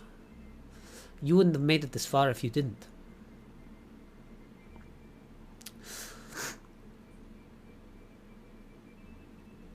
The people of Barovia, they are right now living on the high of their new freedom, but that freedom can be taken away from them unless you are strong. We have spent many years together. Training, fighting.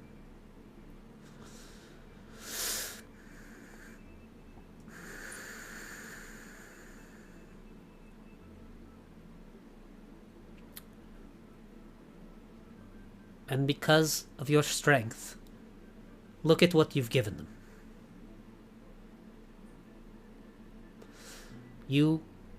They will look to you. They will look to you for strength. But you must look to them as well. They're all counting on you now.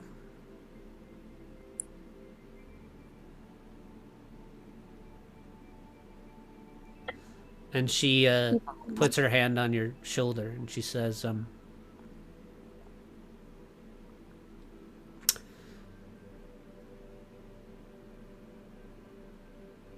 in the darkest nights, you must remember that you are the light.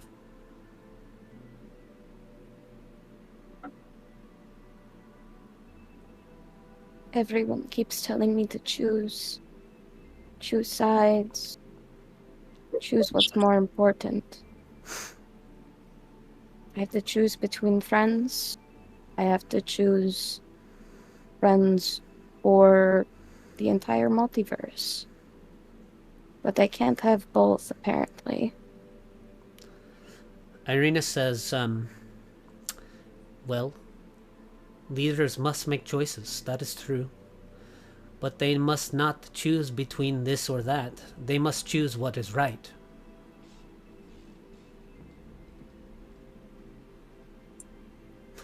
And only you can decide that.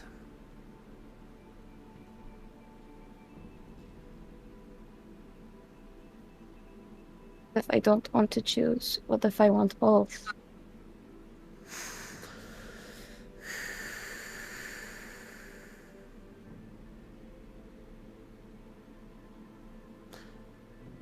Then perhaps the music you hear may not live long.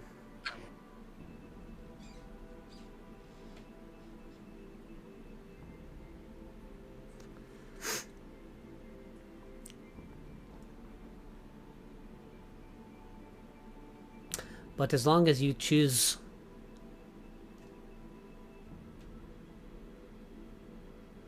what is right, no matter who you think it might hurt,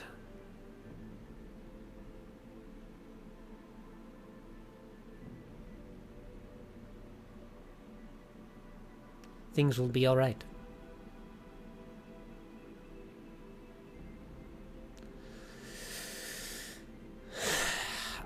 You are still doing very important things outside the Barovia. Things that are necessary, but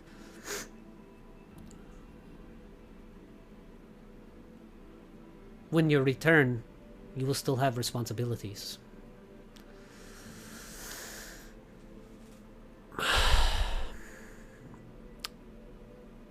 What is the choice that is causing you so much suffering now?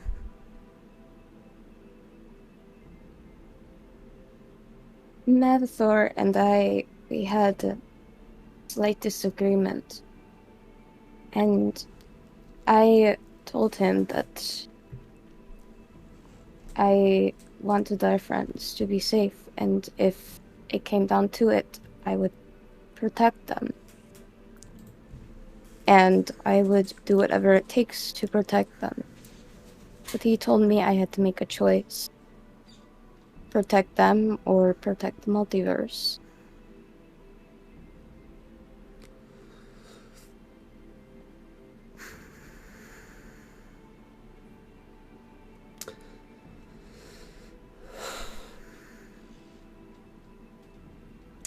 Well, I suppose if you don't protect the multiverse, you will have no friends and no Barovia to protect when it's done. But why must you choose between the multiverse and your friends? Because if someone holds my friends captive, and it's between their lives or the fate of the multiverse, then I'll have to make a decision.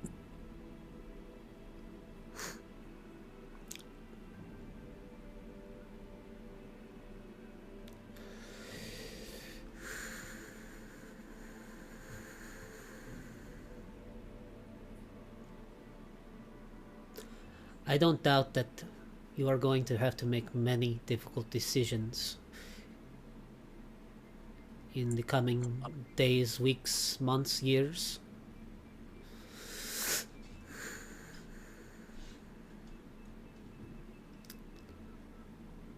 But I am confident that when those moments present themselves to you,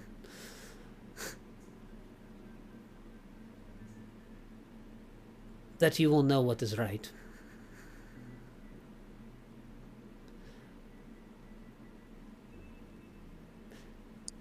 You must not live in fear of choice. And I think the reason why it scares you so much is because your father never gave you any. You aren't used to making choices. And now your choices affect a lot of people.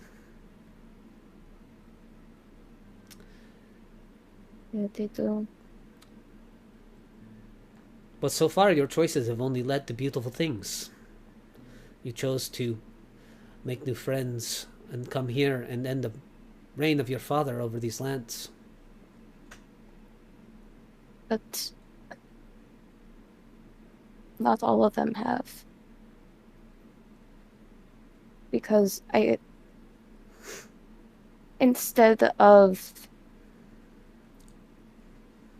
putting my own thoughts into play, I ended up siding with someone who may not have had the best interest of another in mind. And it ended up hurting them.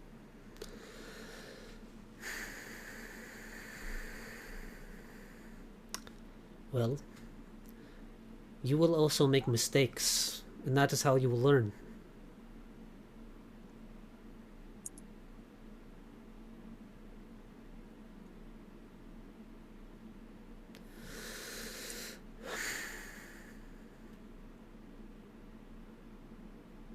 We have known each other a long time, and I have watched you grow up.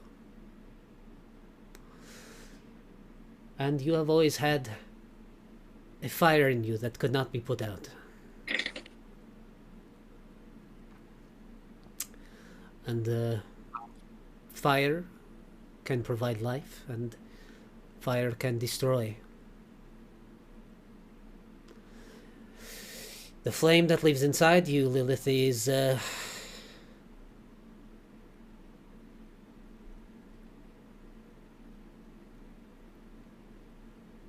there for you to bring light.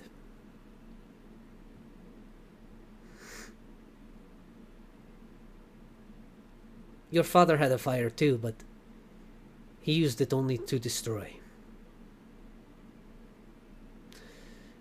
You must stop telling yourself that just because you are his daughter, that you are like him. You must make choices now. And even when you make mistakes, you must find what you can learn from them.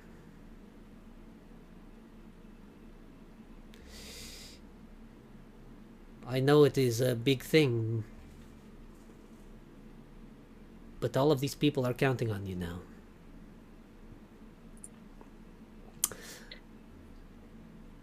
And in the end, I know that you will do what is right. So stop doubting yourself, okay? Okay.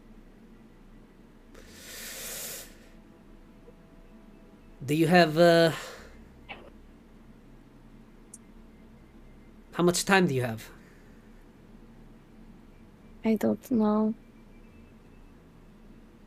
She kind of looks at her hands, and like the magic is like still there, but it's not as strong. She goes, but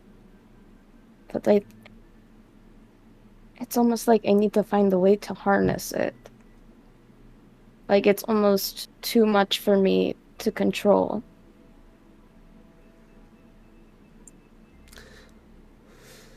It almost sounds like you're trying to ask me for something. Guidance?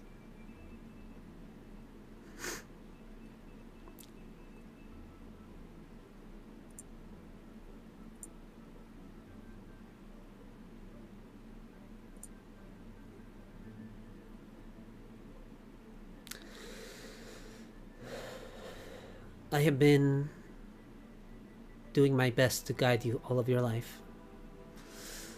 And so I understand why you came to me now. And you've put your trust in me to watch over these lands while you are gone.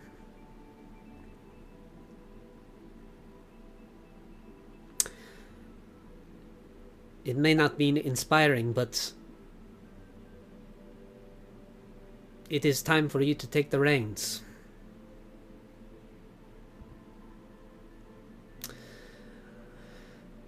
The spirit of Barovia is changing, and it is going to follow your lead. Your home will become what you become. And there is a long road ahead of you, Lilith.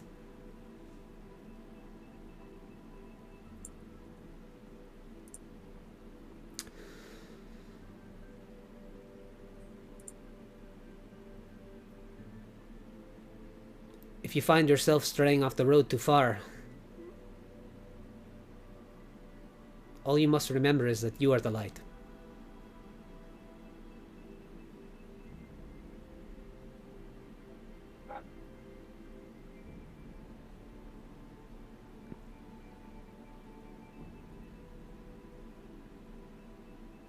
Oh, and she kind of like holds out her like foot for Irina to see, and she shows off her ballet slippers.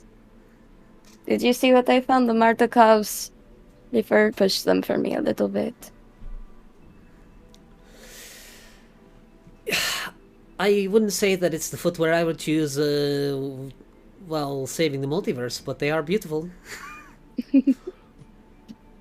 Makes it easier to use some of the new forms that I've been learning. Ah, you see. You're already going beyond my teachings.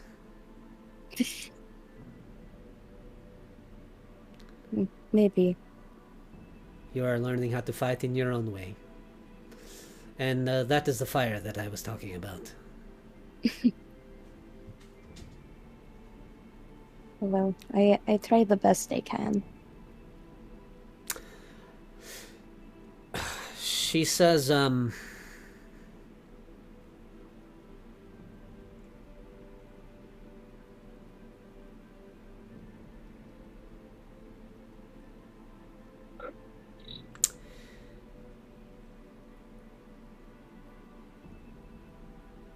your fangs has been lurking about the castle grounds.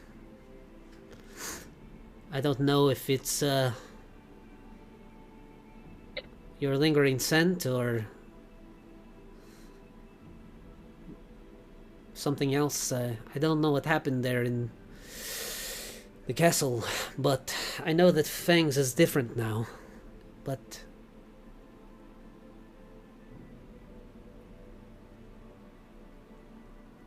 I'm just glad she's alive. Even if she doesn't remember everything. well,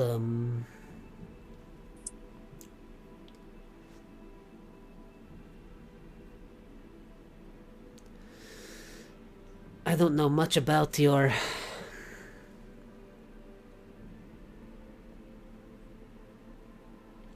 relationship with the Raven Queen, but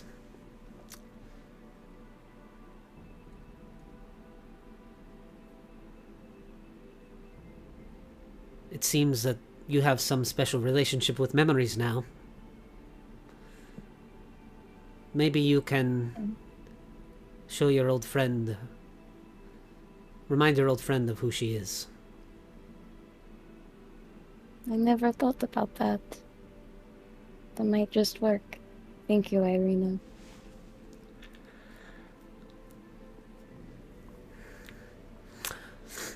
I will always be here for you.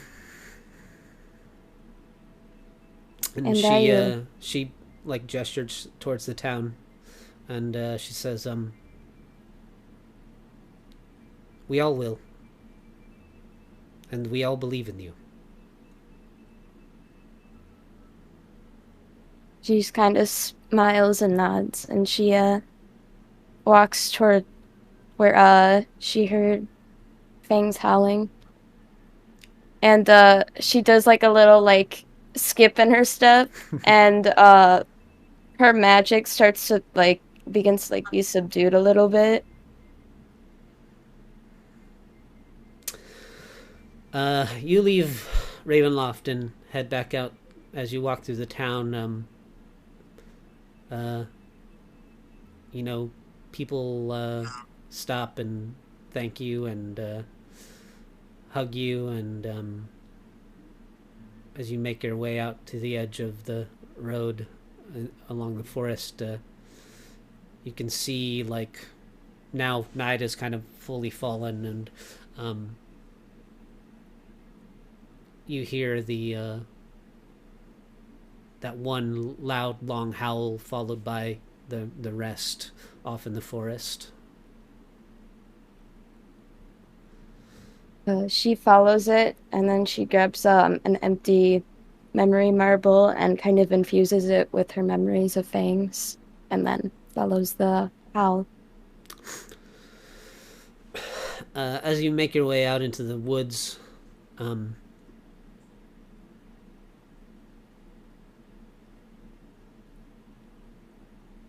deeper into the forest, every now and again there's like a rustle of movement as a wolf rushes past on either side of you, and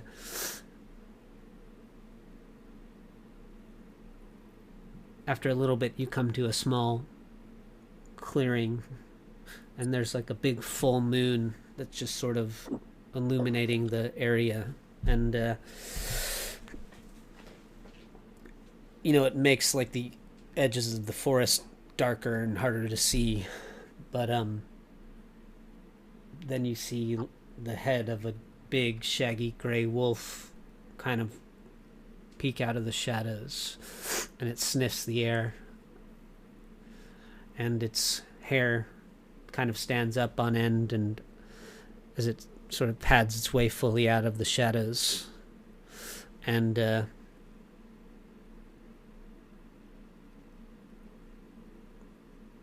it charges towards you.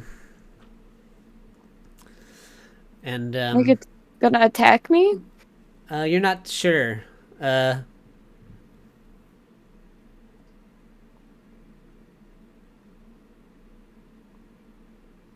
Just as it's leaping up at you, there's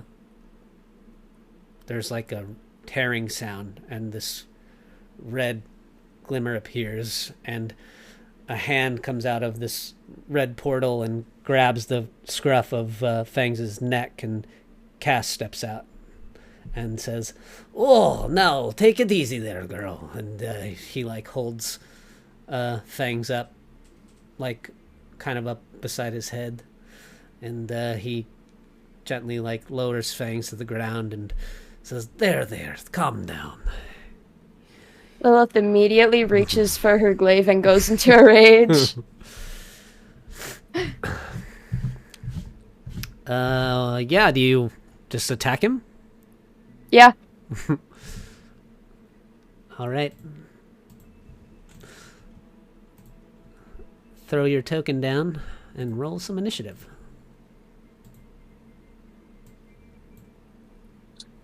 Kick his ass.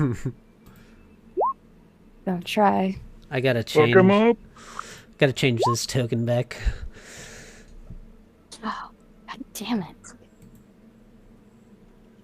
What's your dex modifier? It is a 3.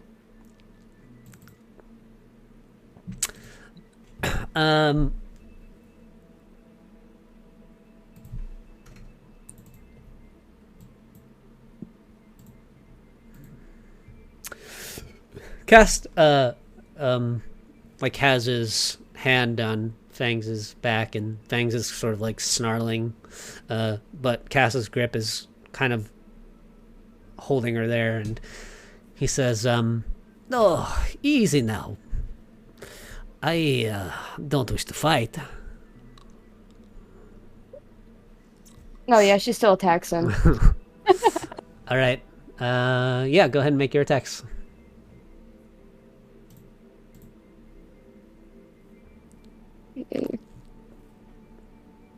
Does she get any Queen of Barovia bonuses? Are these all? Your first two attacks will hit him. Okay.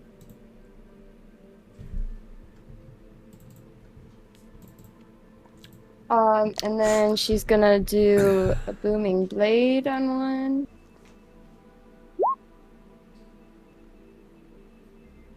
That's...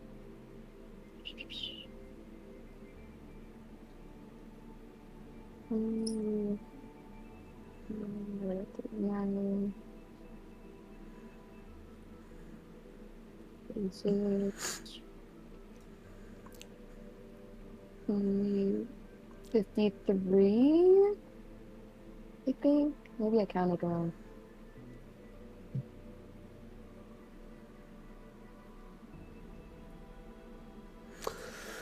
Uh, 10, 20, 30, 49, 56, 64. Oh, yeah, I was way off. 64? I was way off. Sort of in the moonlit clearing, you go into a rage. Your marble drops sort of in the grass, and you grab your glaive and go in, and with a fury, you just swing your glaive. It twirls and spins with arcs with radiant light, and you slash cast twice.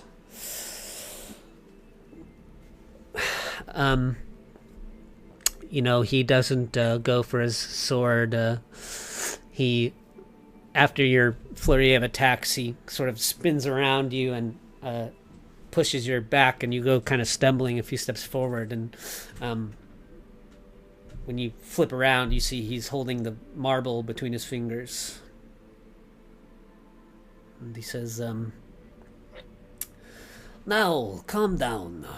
This is unnecessary. I only simply came to pay you a visit and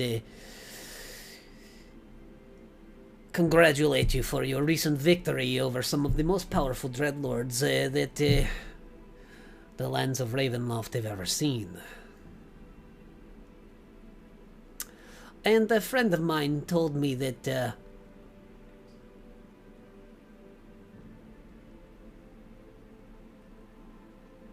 I should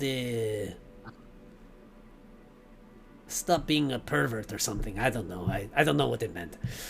You're being one right now. Get out of my realm. Ah, well, you see, that is where things get a little interesting. This is actually my realm now. And he kind of grips the marble in his fist, and he reaches up towards the sky, and instantly the clearing is shrouded by a cloud of mist. Can she try and hack off his hand as he's doing that? You see, fates have a funny way of doing things. I simply wanted to show you that there's no hard feelings, and actually, I support your new reign in these lands. And he takes a few steps towards you, and he reaches his hand into his vest, and he pulls out a card, and it's a picture of him sitting on a throne. Can I do an insight to see if this is from Lipstick? Or would I not know? You could do an insight check. I mean, to be honest, it wouldn't be hard to put two and two together. Yeah, you wouldn't know it's true. you wouldn't necessarily know it's from Lep's deck, but you would know that he's the only guy that you know that carries around a deck of fate twisting cards. Oh, she immediately gets so fucking pissed. He says, She's just like, and she's gonna attack him again. okay, make your attack rolls.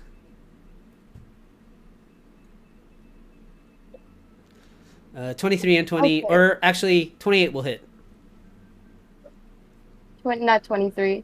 23 will not hit, no. Damn. We're gonna do Booming Blade again.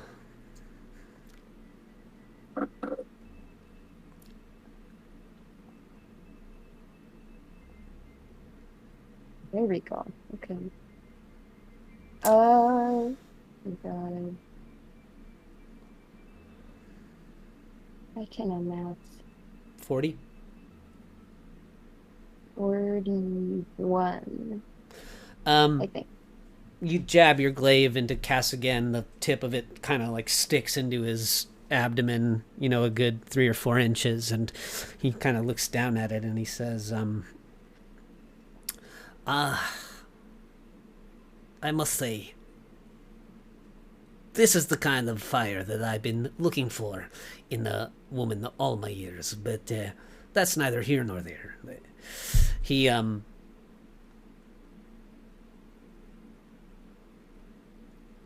kind of reaches out and tucks the card like into the lip of your dress, and he says, I've spent enough time in these lands. Honestly, I'm interested to see what you do with them. And he pushes you back with a good amount of strength, and he kind of opens his palm and he looks down at the marble and he says, someone told me once that gifts are the best way to a woman's heart. And he kneels down, and you see him kind of like stare into Fang's eyes, and he's as he's like locked eyes with Fangs, who's just like snarling at him. All Fangs' teeth are showing, his lips are just turned all the way to the back of his mouth. He says, a funny thing about the wolves,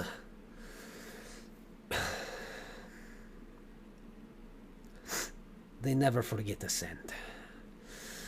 And you see slowly like Fangs' fur sort of kind of drops down, and Cass leans in and he starts to like whisper in Fangs' ear, and when he leans away, he says, loyal companions, wolves. And he looks down at the marble in his hand and he says,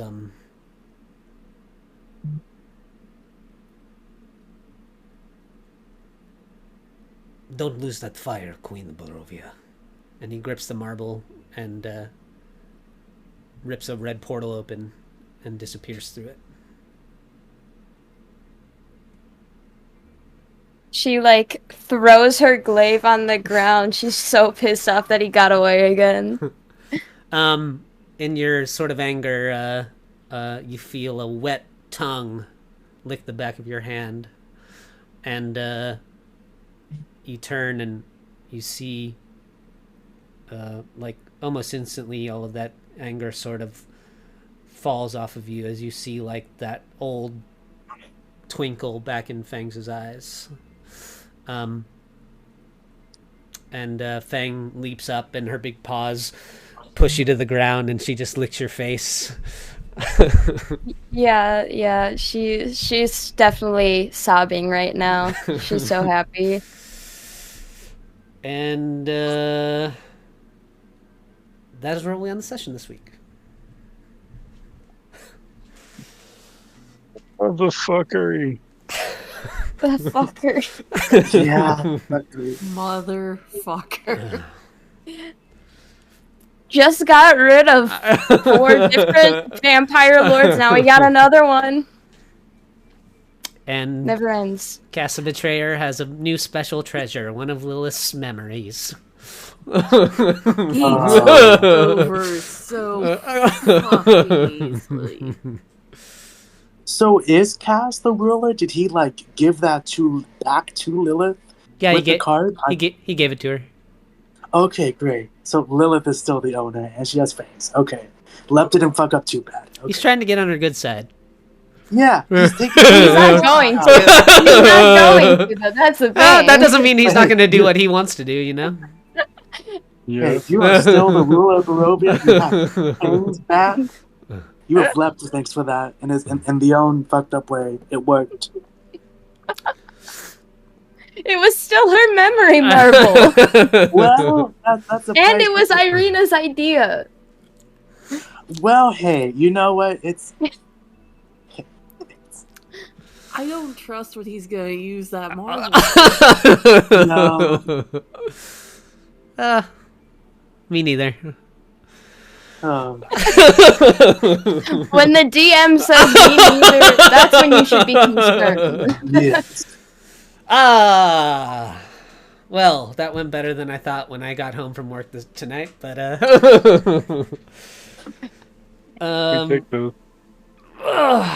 all right, well,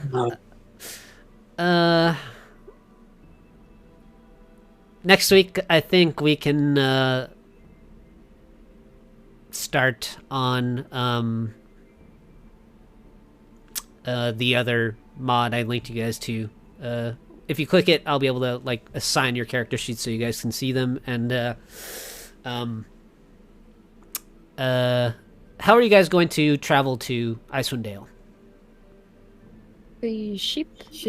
Assuming ship. Okay. And we're gonna stop off in Waterdeep. You're gonna stop in Yeah. stop in Waterdeep on the way. And then are you going to land near Bryn Shander, or are you going to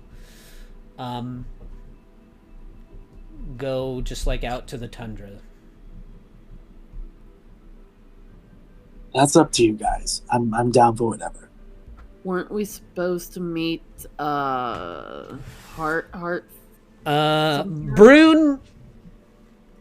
Brune said if you wanted to come visit him in the Heart's Vale that he would take you to where the dead were, or where they were last seen. But you don't have to do that if you don't want to. You guys can just, Mercy's got undead tracking abilities.